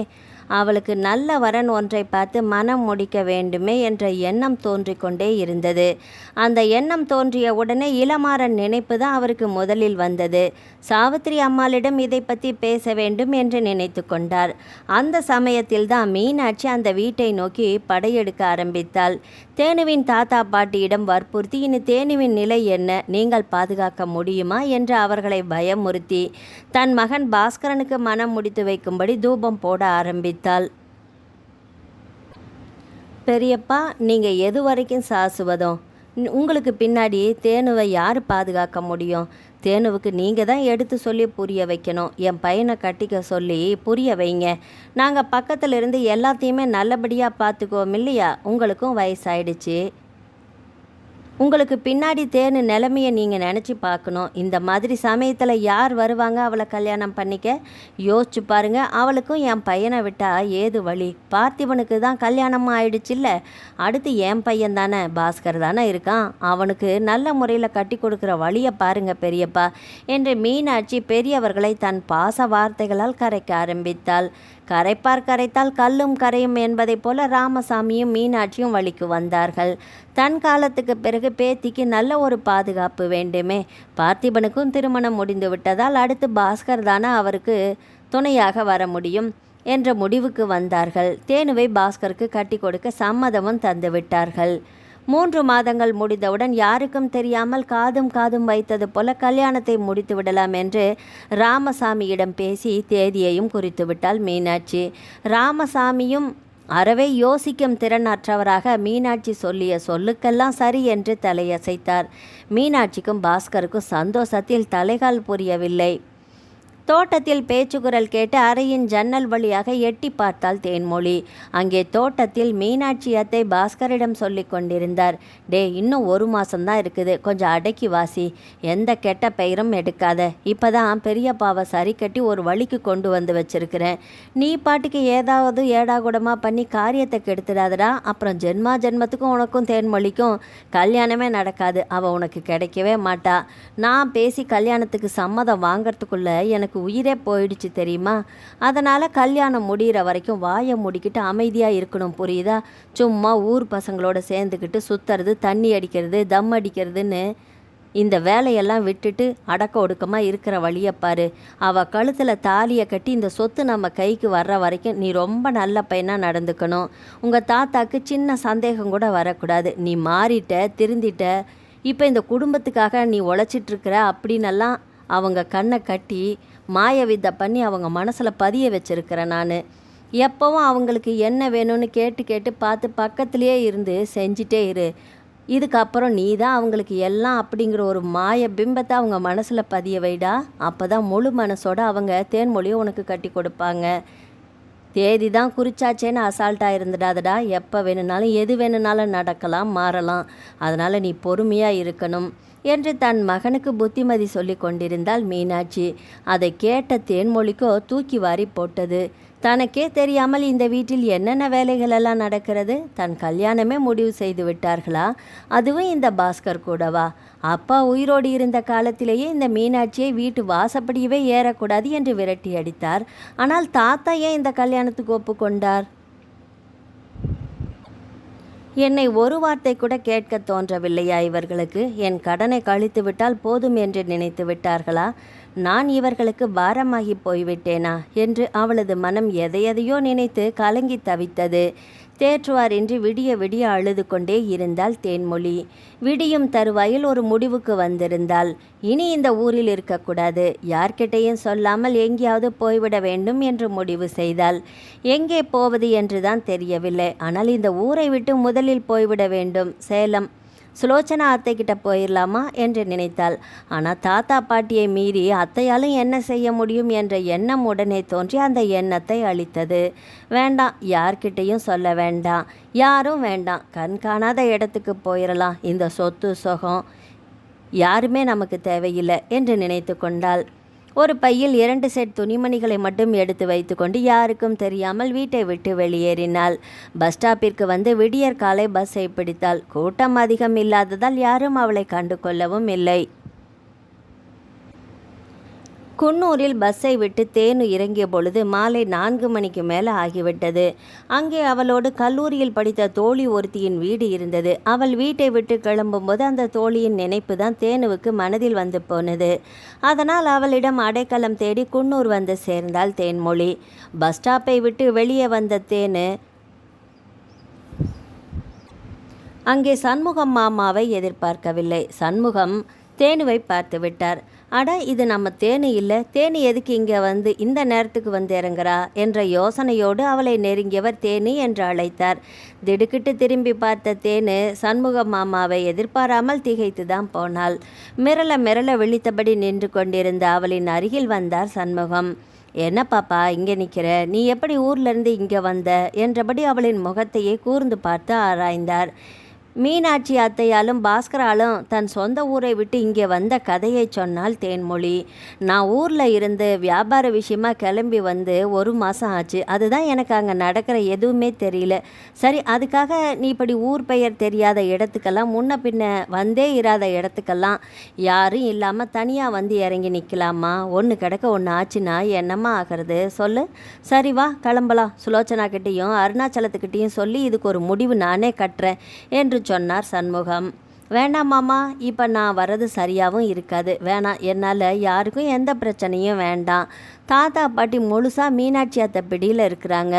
யார் சொன்னாலும் அவங்க கேட்கவும் மாட்டாங்க. அந்த அளவுக்கு அவங்க மனசை மாற்றி வச்சுருக்காங்க மீனாட்சி அத்தையும் பாஸ்கர் மாமாவும். எனக்கு பயமாக இருக்குது மாமா. நான் திரும்ப அந்த ஊருக்கு வந்தேன்னா வலுக்கட்டாயமாக என்னை பிடிச்சி பாஸ்கர் மாமாவுக்கு கட்டி கொடுத்துடுவாங்க.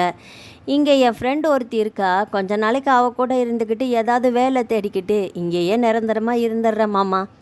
எனக்கு யாரும் எந்த உறவும் வேண்டாம், எந்த பணமும் வேண்டாம். என் சொத்தெல்லாம் அவங்களே எடுத்துக்கிட்டோம், என்னை விட்டுட்டா மட்டும் போதும் என்று கண்களில் கண்ணீர் மல்க கையெடுத்து கும்பிட்ட தேன்மொழியை அதிர்ச்சியோடு பார்த்தார் சண்முகம். இந்த பெண்ணின் மனதில் எத்தனை வேதனை! மீனாட்சியை கொன்று போட்டு விடலாமா என்ற அளவுக்கு ஆதங்கம், கோபம் அவருக்கு தோன்றியது. கொஞ்ச நேரம் அமைதியாக யோசித்தவர் பின் ஒரு முடிவுக்கு வந்தவராக, சரி தேனு, நீ உன் ஃப்ரெண்டு வீட்டுக்கெல்லாம் போக வேண்டாம். நான் உன்னை ஒரு இடத்துக்கு கூட்டிகிட்டு போகிறேன். அங்கே நீ பாதுகாப்பாகவும் இருக்கலாம். என்னை நம்பி வா பாப்பா என்று அவர் சொல்ல, சரி என்பது போல தேனுவும் தலையாட்டினாள். வேற என்ன செய்ய முடியும் அவளால்? அவளுக்கு இப்போது தேவை ஒரு பாதுகாப்பான இடம். சண்முகம் மாமாவின் மேல் அவளுக்கு முழு நம்பிக்கை இருந்தது. அவர் எப்பொழுதுமே தேன்மொழிக்கு நல்லது மட்டுமே நினைப்பவர். அதனால் அவர் பேச்சுக்கு மறுபேச்சு சொல்லாமல் அவரோடு அவர் கூட்டி சென்ற இடத்துக்கு போய் சேர்ந்தாள் தேன்மொழி. அத்தியாயம் 13. ஒரு வாடகைக்காரை ஏற்பாடு செய்து கொண்டு தேன்மொழியை அழைத்து கொண்டு குன்னூரை விட்டு 20 கிலோமீட்டர் தொலைவில் இருந்த ஒரு எஸ்டேட்டுக்கு அழைத்து சென்றார் சண்முகம். அந்த எஸ்டேட்டின் முகப்பில் இருந்த கரும்பலகையில் சாவித்திரி எஸ்டேட் என்று எழுதியிருந்தது. குற்றாலச்சாரல் போல லேசாக மழை தூர ஆரம்பித்திருந்தது. சாலையின் இரு மருங்கிலும் மரமும் பசுஞ்செடிகளும் கொடிகளும் பூக்களுமாக அழகு பறந்து விரிந்திருந்தது. ஒடுங்கி வளைந்த சாலையில் உருமலாக முன்னேறியது அந்த கனரக வாகனம். தேன்மொழி மனதிற்குள் ஒரு நெருடல். சாவித்திரி அம்மாள் யார்? யாருடைய எஸ்டேட்டுக்கு சண்முக மாமா தன்னை அழைத்து வருகிறார் என்று குழம்பிய மனதோடு தான் வெளியே வேடிக்கை பார்த்து கொண்டே வந்தாள். தேனு, அன்னைக்கு நம்ம வீட்டில் பார்த்திய சாவித்திரி அம்மாவும் இளமாறன் தம்பியும், இது அவர்களுடைய எஸ்டேட்டு தான். இங்கே அவங்களுக்கு பெரிய பங்களா இருக்குது. சாவித்திரி அம்மா கோயம்புத்தூர் சிட்டிக்குள்ளே இருக்கிறது பிடிக்காமல் இங்கே வந்து பங்களா கட்டி இங்கேயே தங்க ஆரம்பிச்சிட்டாங்க. இந்த இயற்கை காத்தோட மலை தளத்தில் இருக்கணும்னு அவங்களுக்கு ரொம்ப பிரியம். சண்முக மாமா சொன்னதை கேட்டு தேன்மொழி அதிர்ந்து விழித்தாள். தன்னை பெற்றவர்கள் தாரை வாத்து கொடுக்க உரிய உரிமையோடு இந்த இடத்தில் கால் வைக்க வேண்டிய தான் இப்பொழுது அனாதையாக அடைக்கலம் தேடி வந்து நிற்கும் நிலை வந்துவிட்டதே என்று நினைத்து கண்கள் கலங்கியது அவளுக்கு. மிக பெரியதும் நவீனமயமானதுமான அந்த பங்களாவின் முன் சென்று கார் நின்றது. ஒரு வேலையால் சென்று தகவலை தெரிவிக்கவும் பூஜை அறையில் இருந்த சாவித்திரி அம்மாள் சால்வையை போர்த்தியபடியே வெளியே வந்தாள். அடட சண்முகமா, வாங்க வாங்க. என்ன ரொம்ப நாளாக இந்த பக்கம் வரவே இல்லையேன்னு நினச்சேன். இதோ வந்துட்டீங்களே. அட, இந்த பொண்ணு அன்னைக்கு உங்கள் வீட்டில் பார்த்தோமே, உங்கள் சிநேகிதரோட பொண்ணு அப்படின்னு சொன்னீங்கல்ல என்று உபசரித்தார் சாவித்திரி. சண்முகம் சகல விவரத்தையும் சொன்னார். என் சிநேகிதன் வெங்கடாஜலம் தங்கமானவன். விபத்தில் செத்து போகிறதுக்கு கொஞ்சம் முன்னாடி கூட ஒரு ஏழை பொண்ணுக்கு கல்யாணம் செஞ்சு வச்சுட்டு தான் புருஷனும் பொஞ்சாதியுமே போய் சேர்ந்தாங்க. ஆனால் இன்றைக்கி தேன்மொழிக்கு எந்த நாதியும் இல்லாமல் இப்படி பாதுகாப்பு தேடி ஓடி வர வேண்டிய நிலைமை வந்துடுச்சு. தேன்மொழிக்கு அழுகை முட்டி கொண்டு வந்தது. சட்டென்று தலையை குனிந்து கொண்டாள். சாவித்திரியின் மனமும் கரைந்து போனது. தேன்மொழியை பரிதாபத்தோடு ஏறிட்டு பார்த்தவர், தேன்மொழியை ஏன் பொறுப்பில் விட்டுட்டீங்க இல்லையா? கவலையை விடுங்க, அவளுக்கு இங்கே எந்த தொந்தரவும் வராது, பாதுகாப்பாக இருப்பா. படித்தவ தானே, மாறன்கிட்ட சொல்லி ஏதாவது வேலையும் போட்டு தர சொல்கிறேன். நீங்கள் நிம்மதியாக ஊர் போய் சேருங்க என்று சண்முகத்துக்கு வாக்கு கொடுத்தார் சாவித்திரி. நீங்கள் சொன்னால் சரிதாம்மா, ரொம்ப நன்றிம்மா. இனி நான் நிம்மதியாக ஊருக்கு போகலாம், என் வேலையை பார்க்கலாம் என்று சண்முகம் கரம் குவித்து நன்றி தெரிவித்துவிட்டு வீட்டை விட்டு கிளம்பினார். தேன்மொழியின் கையை பிடித்து உள்ளே அழைத்து சென்றார் சாவித்திரி. ஒரு விருந்தினர் அறையை காட்டி, நீ இங்கே தங்கிக்கலாமா, ஹீட்டர் போட்டிருக்கோம், குளிச்சுட்டு வா, சூடாக ஏதாவது செஞ்சு தர சொல்கிறேன், சாப்பிடு என்று சொல்லிவிட்டு சென்றார் சாவித்திரி. அறைக்குள் சென்ற தேனுவுக்கோ அந்த அறையை ரசிக்கும் மனநிலை சிறிதும் இல்லை. பெயருக்கு குளித்துவிட்டு வேறு உடையை மாற்றிக்கொண்டு வெளியே வந்தாள். ஹாலில் அமர்ந்திருந்த சாவித்திரியை நோக்கி சென்றாள் தேனு. அதே சமயம் மாடிப்படிகளிலிருந்து தடதட என்று இறங்கி வந்தான் மாறன். அம்மா சாப்பிடலாமா என்று அழைத்தபடியே வந்தவன் அங்கே எதிர்பாராமல் தேன்மொழியை கண்டவுடன் திகைத்து நின்று விட்டான். அவன் கண்களில் 1000 கோடி மின்னல்கள். கலங்கிய கண்களோடு அவனை ஏறிட்டு பார்த்த தேன்மொழி எதுவும் பேசாமல் மௌனமாக தலை குனிந்தாள். தான் ஒரு அபலையாக அகதியைப் போல அடைக்கலம் தேடி வந்த தன் நிலைமையை எண்ணி உள்ளூர மிகவும் கூசிப்போனாள். தேன்மொழியின் இந்த தோற்றம் இளமாறனை உலுக்கியது. மாறா, உனக்கு இந்த பொண்ணு ஞாபகம் இருக்கா? நாம் கோயில் திருவிழாவுக்கு போனோம் இல்லையா, அப்போ சண்முகம் வீட்டில் வச்சு பார்த்தோமே என்று கேட்டுவிட்டு தேன்மொழிக்கு நடந்த சகலத்தையும் சொல்லி முடித்தார் சாவித்திரி. எனது மனம் கவர்ந்த தேவதையின் வாழ்வில் விதி இவ்வளவு மோசமாக விளையாடிவிட்டதா என்று நினைத்து மாறனின் மனது கலங்கி தவித்தது. அத்தியாயம் 14. தனக்கு கட்டாய திருமணம் செய்கிறார்கள் என்று போலீஸில் தகவல் சொல்லி ஒரு நிமிடத்தில் மீனாட்சியையும் பாஸ்கரனையும் அடக்கிவிடலாம். ஆனால் தேன்மொழி அவ்வாறு செய்யாமல் தன் சொத்துக்களை எல்லாம் கூட விட்டுவிட்டு அடைக்கலம் தேடி ஓடி வந்திருக்கிறாள். தனது சொந்த பிரச்சனை வெளி உலகத்துக்கு தெரிவதையோ அல்லது தனது உறவினர்கள் அவமானப்படுவதையோ கூட அவள் விரும்பவில்லை. திரண்ட சொத்துக்களை துச்சமாக கருதி உதறிவிட்டு ஓடி வந்து அடைக்கலம் புகுந்திருக்கிறாளே. தனக்கு கெடுதல் நினைக்கும் உறவினர்கள் கூட எந்த விதத்திலும் பாதிக்கப்படக்கூடாது என்று நினைப்பதற்கு எவ்வளோ பெரிய மனதிருக்க வேண்டும். இவளது கால் தூசிக்கு ஈடாக வருவாளா அந்த மாலினி? சொத்து சுகத்துக்கு ஆசைப்பட்டு இந்த வீட்டுக்கு மருமகளாக வர வேண்டும் என்று துடிக்கிறாள். அவளது தந்தை சின்ன தம்பி ஒன்றுவிட்ட அக்காவின் சொத்துக்கு ஆசைப்பட்டு தனது மகளை இளமாறனின் தலையில் கட்டிவிட பார்க்கிறார். சாவித்திரியின் வருங்கால சம்மந்தி என்று சொல்லிக்கொண்டு சின்ன தம்பி ஏகப்பட்ட இடங்களில் கடன் வாங்கி வருவதாக கூட அரசல் பரிசலாக கேள்விப்பட்டு இருக்கிறான் மாறன். ஏராளமான ஏழை பெண்களுக்கு தங்கள் செலவில் திருமணத்தை முன்னின்று நடத்தி வைக்கும் தேன்மொழியின் பெற்றோர்கள் எங்கே? அந்த உன்னதமான மனம் படைத்தவர்கள் எங்கே? சின்ன தம்பி எங்கே?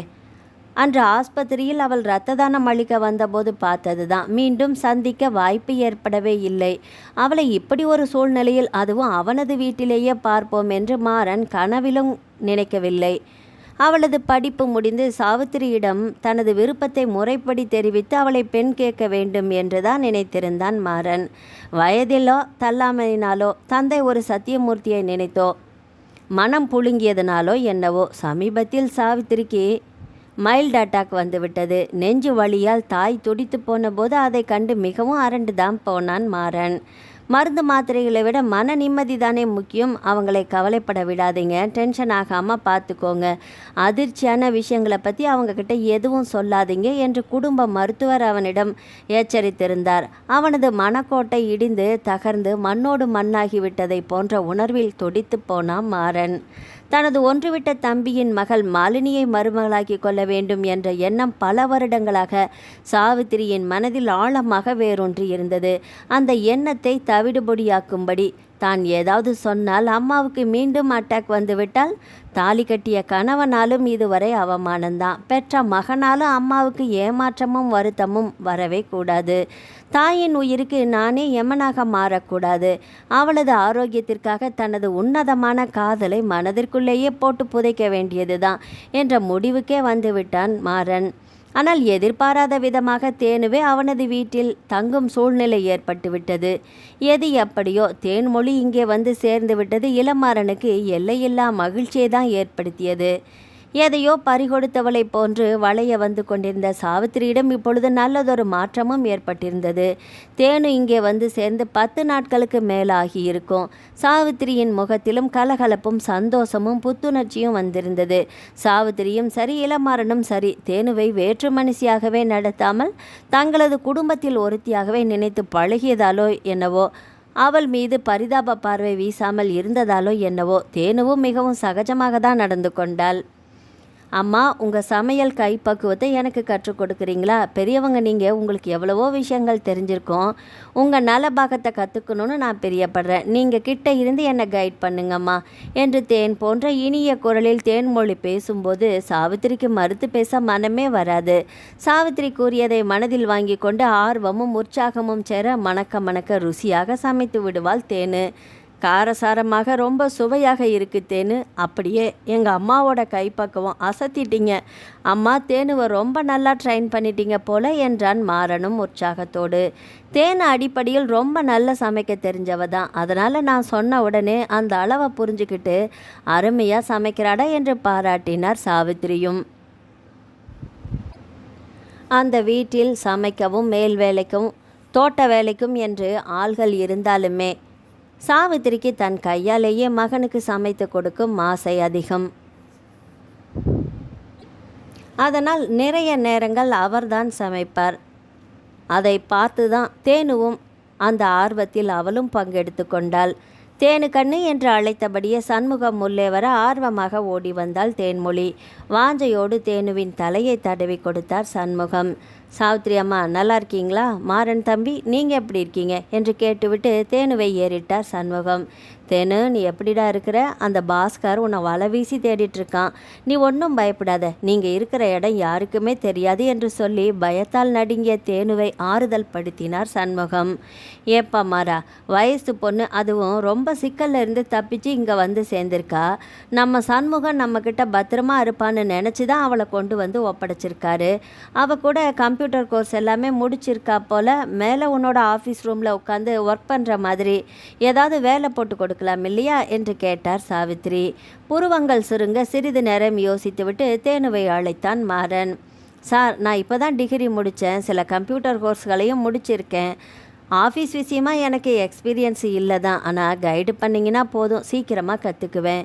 மாறன் பேச வாய் எடுப்பதற்குள்ளேயே தேனுவே படபட என்று அனைத்தையும் கூறிவிட்டாள். அவளது வார்த்தைகளில் ஆர்வமும் தன்னம்பிக்கையும் இருந்தது. சாவித்திரியின் முகத்தில் முறுவல் பூத்தது. தேனு கூறியது வாஸ்தவந்தான். சிறு கோடு போட்டால் பெரிய ரோட்டையே போட்டுவிடும் சாமர்த்தியசாலியாகத்தான் இருந்தாள் தேனு. மாறன் வெளியில் சென்று அலுவலக பணிகளை முடித்துவிட்டு திரும்பும்போது தன்னுடைய சில முக்கியமான ஃபைல்களை எடுத்துக்கொண்டு வந்து தேனுவிடம் கொடுத்து விடுவான். ஆரம்பத்தில் சில நாட்கள் மட்டும்தான் மாறன் தேனுக்கு சில விளக்கங்களை கொடுத்தான். அவ்வளவுதான். அதன் பின் ஃபைலை அவளாகவே புரட்டி பார்த்துவிட்டு கம்ப்யூட்டர் முன் அமர்ந்து கொண்டு நேர்த்தியாக பணிபுரிவதை பார்த்துவிட்டு மாறன் அசந்தே போய்விட்டான். சின்ன கிராமத்தில் பிறந்து வளர்ந்த பெண் தேன்மொழி. அவளுக்கு எவ்வளவோ பெரிய மதிநுட்பம், விசாலமான அறிவு. டெண்டர் விஷயமாக இருந்தால் கூட சரி, ப்ராஜெக்ட் விஷயமாக இருந்தாலும் சரி, தேனு திறம்பட ஃபைலை தயார் பண்ணி கொடுத்து விடுவாள். இளமாறனுக்கு பரம திருப்தி. 3 மாதங்களில் இவர்கள் உருவாக்கிய ப்ராஜெக்ட் வர்த்தக ரீதியாக வெற்றி பெற்று பிரபலமும் அடைந்து விட்டது. தேனு, ஆஃபீஸில் எனக்கு வந்து வாய்க்கிற செக்ரட்டரிங்க எல்லாருமே என்னோட எக்ஸ்பெக்டேஷனுக்கு ஏற்ற மாதிரி வேலை செய்கிறதே இல்லை. இதனால் அவங்க அந்த போஸ்ட்டில் நீடிக்கவே மாட்டேங்கிறாங்க. ஐ ஆம் அன்லக்கி அப்படின்னு நினச்சிட்டு இருந்தேன். ஆனால் அதுக்கு எல்லாமே சேர்த்து வச்சு கடவுள் உங்களை என்கிட்ட அனுப்பியிருக்கிறாரு என்று சிலாகித்த மாறனிடம் தன்னடக்கத்தோடு பதில் சொன்னால் தேனு. கைட் பண்ணினது நீங்கள், கற்றுக்கிட்டது நான். அது என்னோட கடமை. இது என்ன பெரிய விஷயம்? சாமர்த்தியமாக அழகாக பேசுகிறீங்க. இந்த மேக வண்ண காட்டன் புடவை உங்களுக்கு ரொம்பவே அழகாக இருக்குது. ரொம்ப நாளாக சொல்லணும்னு நினச்சிட்டே இருந்தேன் என்றான். என் மனசில் என்ன இருக்குது, ஐ மீன் நான் உங்களை லவ் பண்ணுறேன். அவனையும் அறியாமல் கம்ப்யூட்டர் மவுஸை பற்றி இருந்த தேன்மொழியின் கரத்தை பற்றி விட்டான் மாறன். இந்த புடவையை வாங்கி தந்ததே நீங்கள் தானே, டைம் ஆச்சு, அம்மாவுக்கு மாத்திரை தரணும், நான் கிளம்புறேன் என்று நாசுக்காக எழுந்து நழுவ பார்த்தாள் தேன்மொழி. உட்காரு தேனே, எனக்கு இன்னைக்கு 2ல் 1 தெரிஞ்சே ஆகணும், பதில் சொல்லிட்டு போ. உரிமையுடன் அதட்டியபடி அவள் கையை மேலும் இறுக பற்றினான் மாறன். பெரிய அறிவுஜீவி நீங்கள், உங்களால் இந்த கிராமத்தில் பொண்ணோட மனசை இன்னும் புரிஞ்சிக்க முடியலையா? ஆஞ்சநேயரோட இதயத்தில் ஸ்ரீராமன் இருக்கிற மாதிரி இந்த தேனுவின் இதயத்தை கிழிச்சு பார்த்தா அதில் இந்த இளமாறன் மட்டும்தான் இருப்பார். ஆந்திவானமாக முகம் சிவக்க கிசுகிசுப்பான குரலில் தன் மனதை தேனு வெளிப்படுத்தியதும் கட்டுக்கடங்காத மகிழ்ச்சியில் சட்டென்று அவளது கரத்தில் மென்மையாக முத்தமிட்டு விட்டான் இளமாறன். கரத்தை விடுவித்து கொண்டு கம்ப்யூட்டரை சட்டன் செய்துவிட்டு கீழே இறங்கி ஓடிவிட்டாள் தேனு. அவள் இங்கு வந்து சில நாட்களிலேயே தேனு 2 செட் உடைகளையே மாற்றி மாற்றி கட்டுவது அவளுக்கு நல்ல புடவைகள் எடுத்து கொடுக்கணும் என்ற எண்ணத்தில் இளமாறனின் மனதில் பதிந்ததை சாவித்திரியும் எடுத்து சொல்ல 1 டஜன் காட்டன் புடவைகள், அவளுக்கு தேவையான மேக்கப் ஐட்டங்கள் என்று பட்டியலிட்டு வாங்கி வந்து குவித்து விட்டான். இளம் மஞ்சள், நீலம், பச்சை, இளம் சிவப்பு என்று எல்லாமே தேனுவுக்கு மிகவும் பிடித்த வண்ணங்களில்தான் அமைந்திருந்தது. 2 பேருடைய ரசனையும் ஒத்துப்போவதை எண்ணி அதிசயப்பட்டு போனாள் தேன்மொழி. அன்று இரவு டைனிங் ஹாலில் தேன்மொழி பரிமாற சப்பாத்தியும் சென்னா மசாலாவும் எக்ஸலண்ட்டாக இருக்குது. எங்கள் அம்மா இருக்காங்களே, பிபி சுகர்னு ஏகப்பட்ட வியாதிகளை குத்தைக்கு எடுத்து வச்சுருந்தாலும் மாத்திரை சாப்பிடாம நல்லா டிமிக்கு கொடுப்பாங்க. எனக்கு தன் கையால் சமைச்சு போட்டால் தான் அவங்களுக்கு திருப்தியே. சமையல்காரனை ஓரங்கட்டிட்டு சுவையும் மனமும் அபாரமாக சமைச்சு டேஸ்ட் பார்க்குறேன் பேர் வழின்னு எல்லாத்தையும் கொஞ்சம் ஸ்வாகா பண்ணிடுறாங்களா. சுகர் வேற கிர்ன்னு கூடி போயிடுது. நெஞ்சு வலி அது இதுன்னு நைட்டில் கலாட்டா பண்ணி ஏகாதேசிக்கு முழிக்கிற மாதிரி ராத்திரியெல்லாம் தூங்கவே முடியறதில்ல. விடிய விடிய அவஸ்தைப்படுறாங்க. நீங்கள் வந்த அப்புறம்தான் அவங்க சமத்தாக இருக்கிறாங்க. குட், இப்படியே மெயின்டைன் பண்ணுங்க. முகத்தை பரிதாபமாக வைத்து கொண்டு மாறன் சொல்ல அவன் சொன்ன விதத்தை பார்த்து சாவித்திரி கலகல என்று சிரிக்க தேனுவும் சேர்ந்து தன்னை மீறி சிரித்து விட்டாள். நீண்ட காலம் கழித்து மாறன் மனம் விட்டு சிரித்து விட்டான். சிரிப்பொலி அடங்க வெகு நேரம் பிடித்தது. தேனு மனம் விட்டு சிரிக்கும் அழகை ஓரக்கண்ணால் பார்த்து ரசித்தான் இளமாறன். அவளது கண்களில் கண்ணீர் தழும்பியது. அம்மாவும் பாவம், அப்பா சத்தியமூர்த்தி செயலால் உள்ளுக்குள் உணர்வுகள் செத்து நடைப்பிணமாக நடமாடியவள் இன்று தேனுவின் வரவால் ஆரோக்கியமாக நடமாடுகிறாள். மனம் குளிர சிரிக்கிறாள்.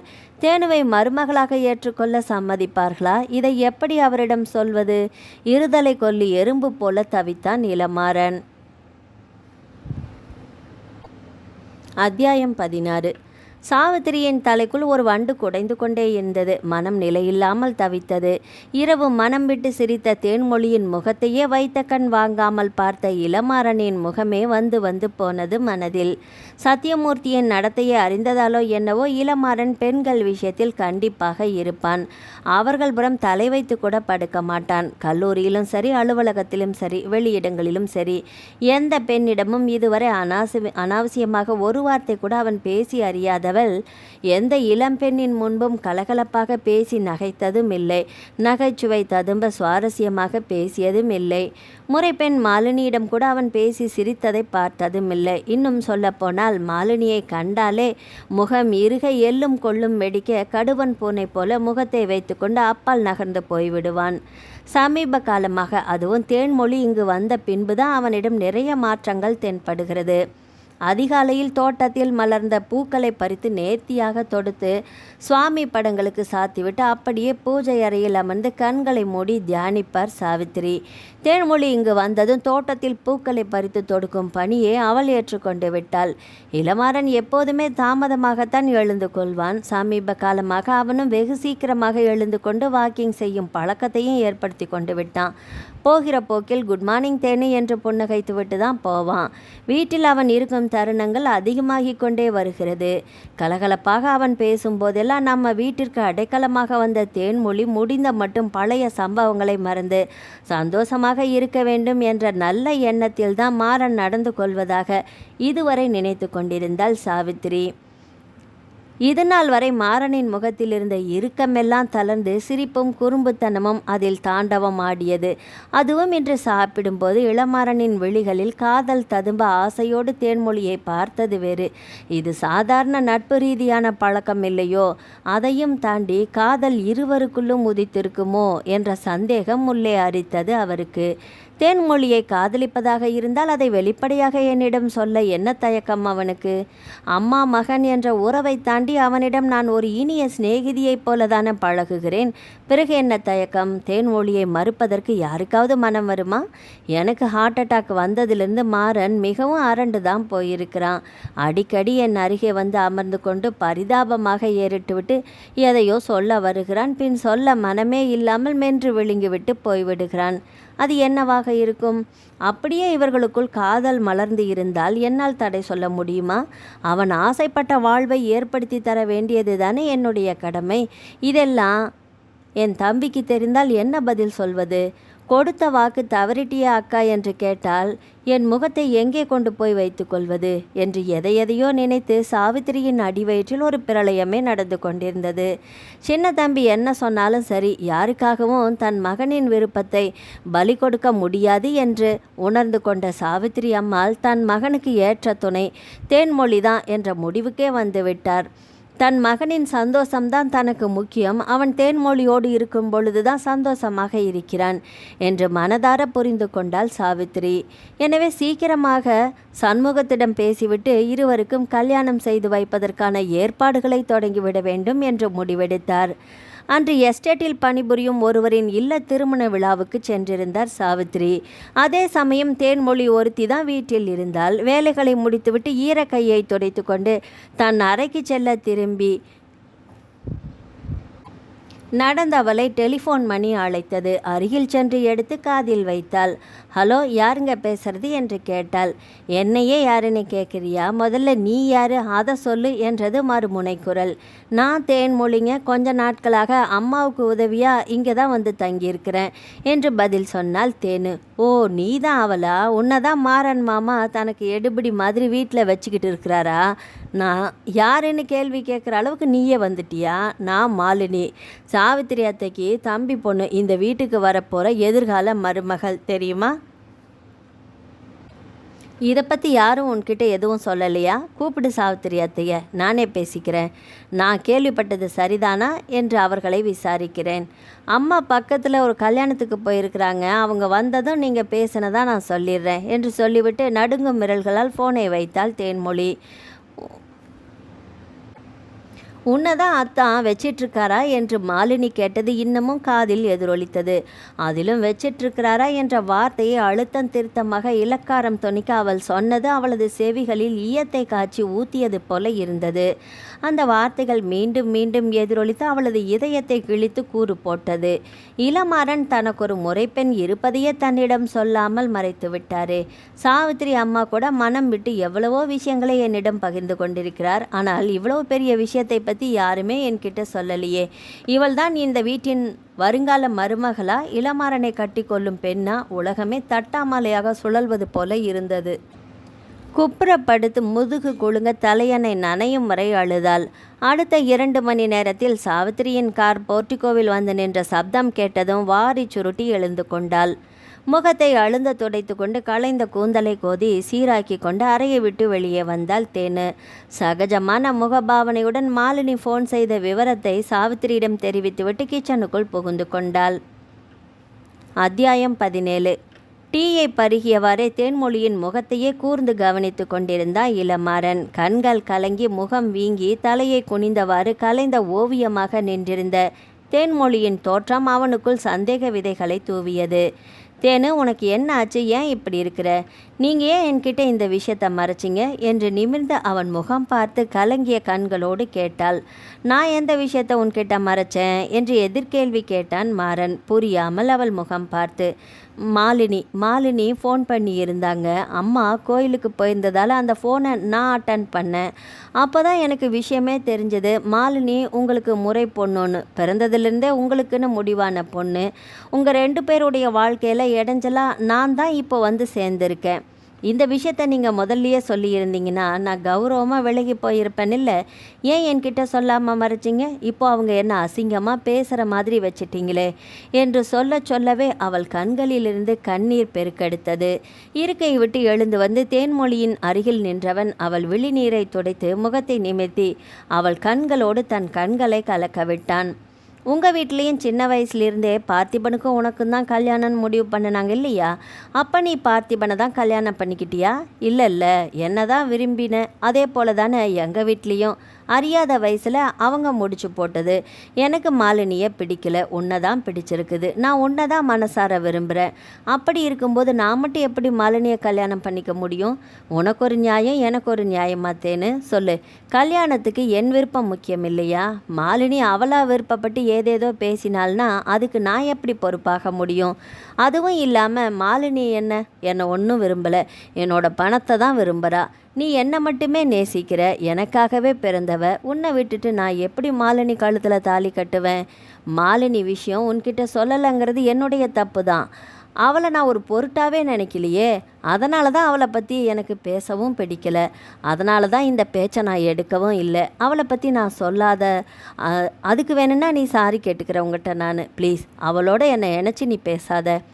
இல்லை, நீங்கள் என்ன சொன்னாலும் என் மனசை அதை ஏற்கலைங்க.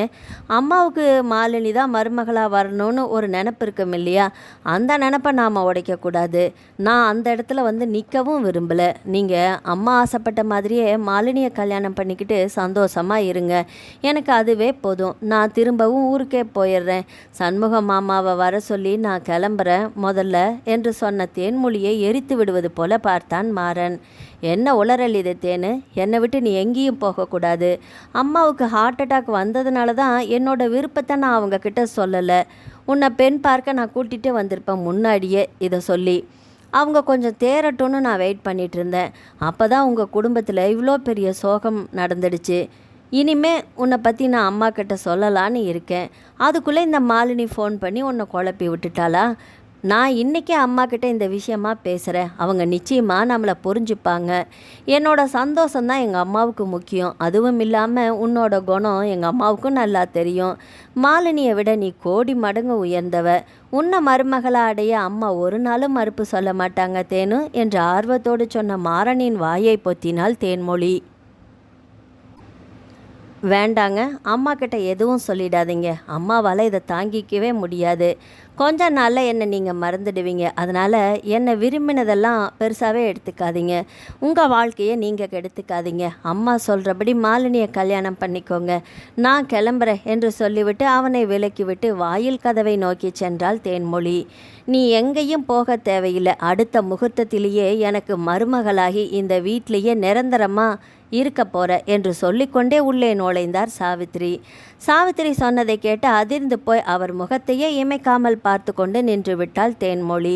மாறனுக்கோ சந்தோஷத்தில் உடலெல்லாம் பரபரக்க அம்மாவிடம் ஓடி வந்தான். அம்மா, என்னம்மா சொல்றீங்க என்று ஆர்வம் தாழாமல் அம்மாவின் கைகளை பற்றி கொண்டு கேட்டான் மாறன்.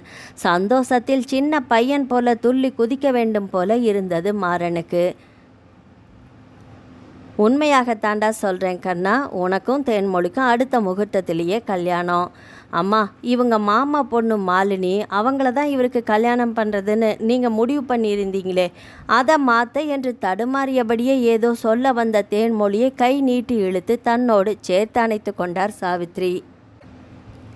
நீ எதுவும் சொல்ல வேண்டாம். நீ தான் இந்த வீட்டு மருமக. மாலினிக்கு அந்த கொடுப்பனை இல்லை. இன்னும் சொல்லப்போனால் மாலினியோட சுயரூபம் இன்னைக்கு தான் எனக்கு தெரிஞ்சது என்று சொன்ன சாவித்திரியை மாறனும் தேன்மொழியும் ஆச்சரியத்தோடு பார்த்தார்கள். என்னம்மா சொல்கிறீங்க என்று கேட்டான் மாறன். கோயிலுக்கு போன கையோட உங்கள் மாமா வீட்டுக்கும் போயிருந்தேன் மாறா. உனக்கும் தேன்மொழிக்கும் கல்யாணம் செஞ்சு வைக்கிறத பற்றி அவன்கிட்ட பேசலான்னு. அப்படி நான் போனப்போ அவங்க வீட்டில் 2 பேரும் பேசிகிட்டு இருந்ததை எதேச்சையாக நான் கேட்டேன்.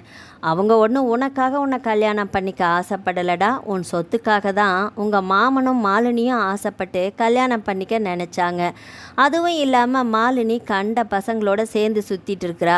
அந்த விஷயம் எனக்கும் உனக்கும் தெரியக்கூடாதுன்னு இனிமேல் அந்த பசங்களோட சேர்ந்து சுற்றுறதை விட்டுடுன்னு சொல்லி சின்ன தம்பி அவளை கண்டித்து கொண்டு இருக்கும்போது தான் நானே போய் சேர்ந்தேன். அவங்க பேசின அனைத்தையும் நான் என் காதால் கேட்டேன்.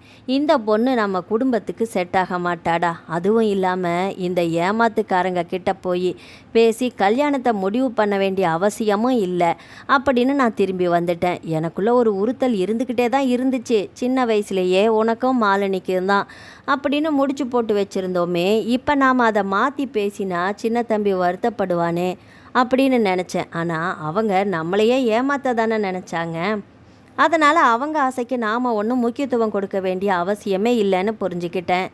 நான் ஏற்கனவே முடிவு பண்ணிட்டேன்ப்பா, உனக்கும் தேன்மொழிக்கும் கல்யாணம் பண்ணி வைக்கணும்னு.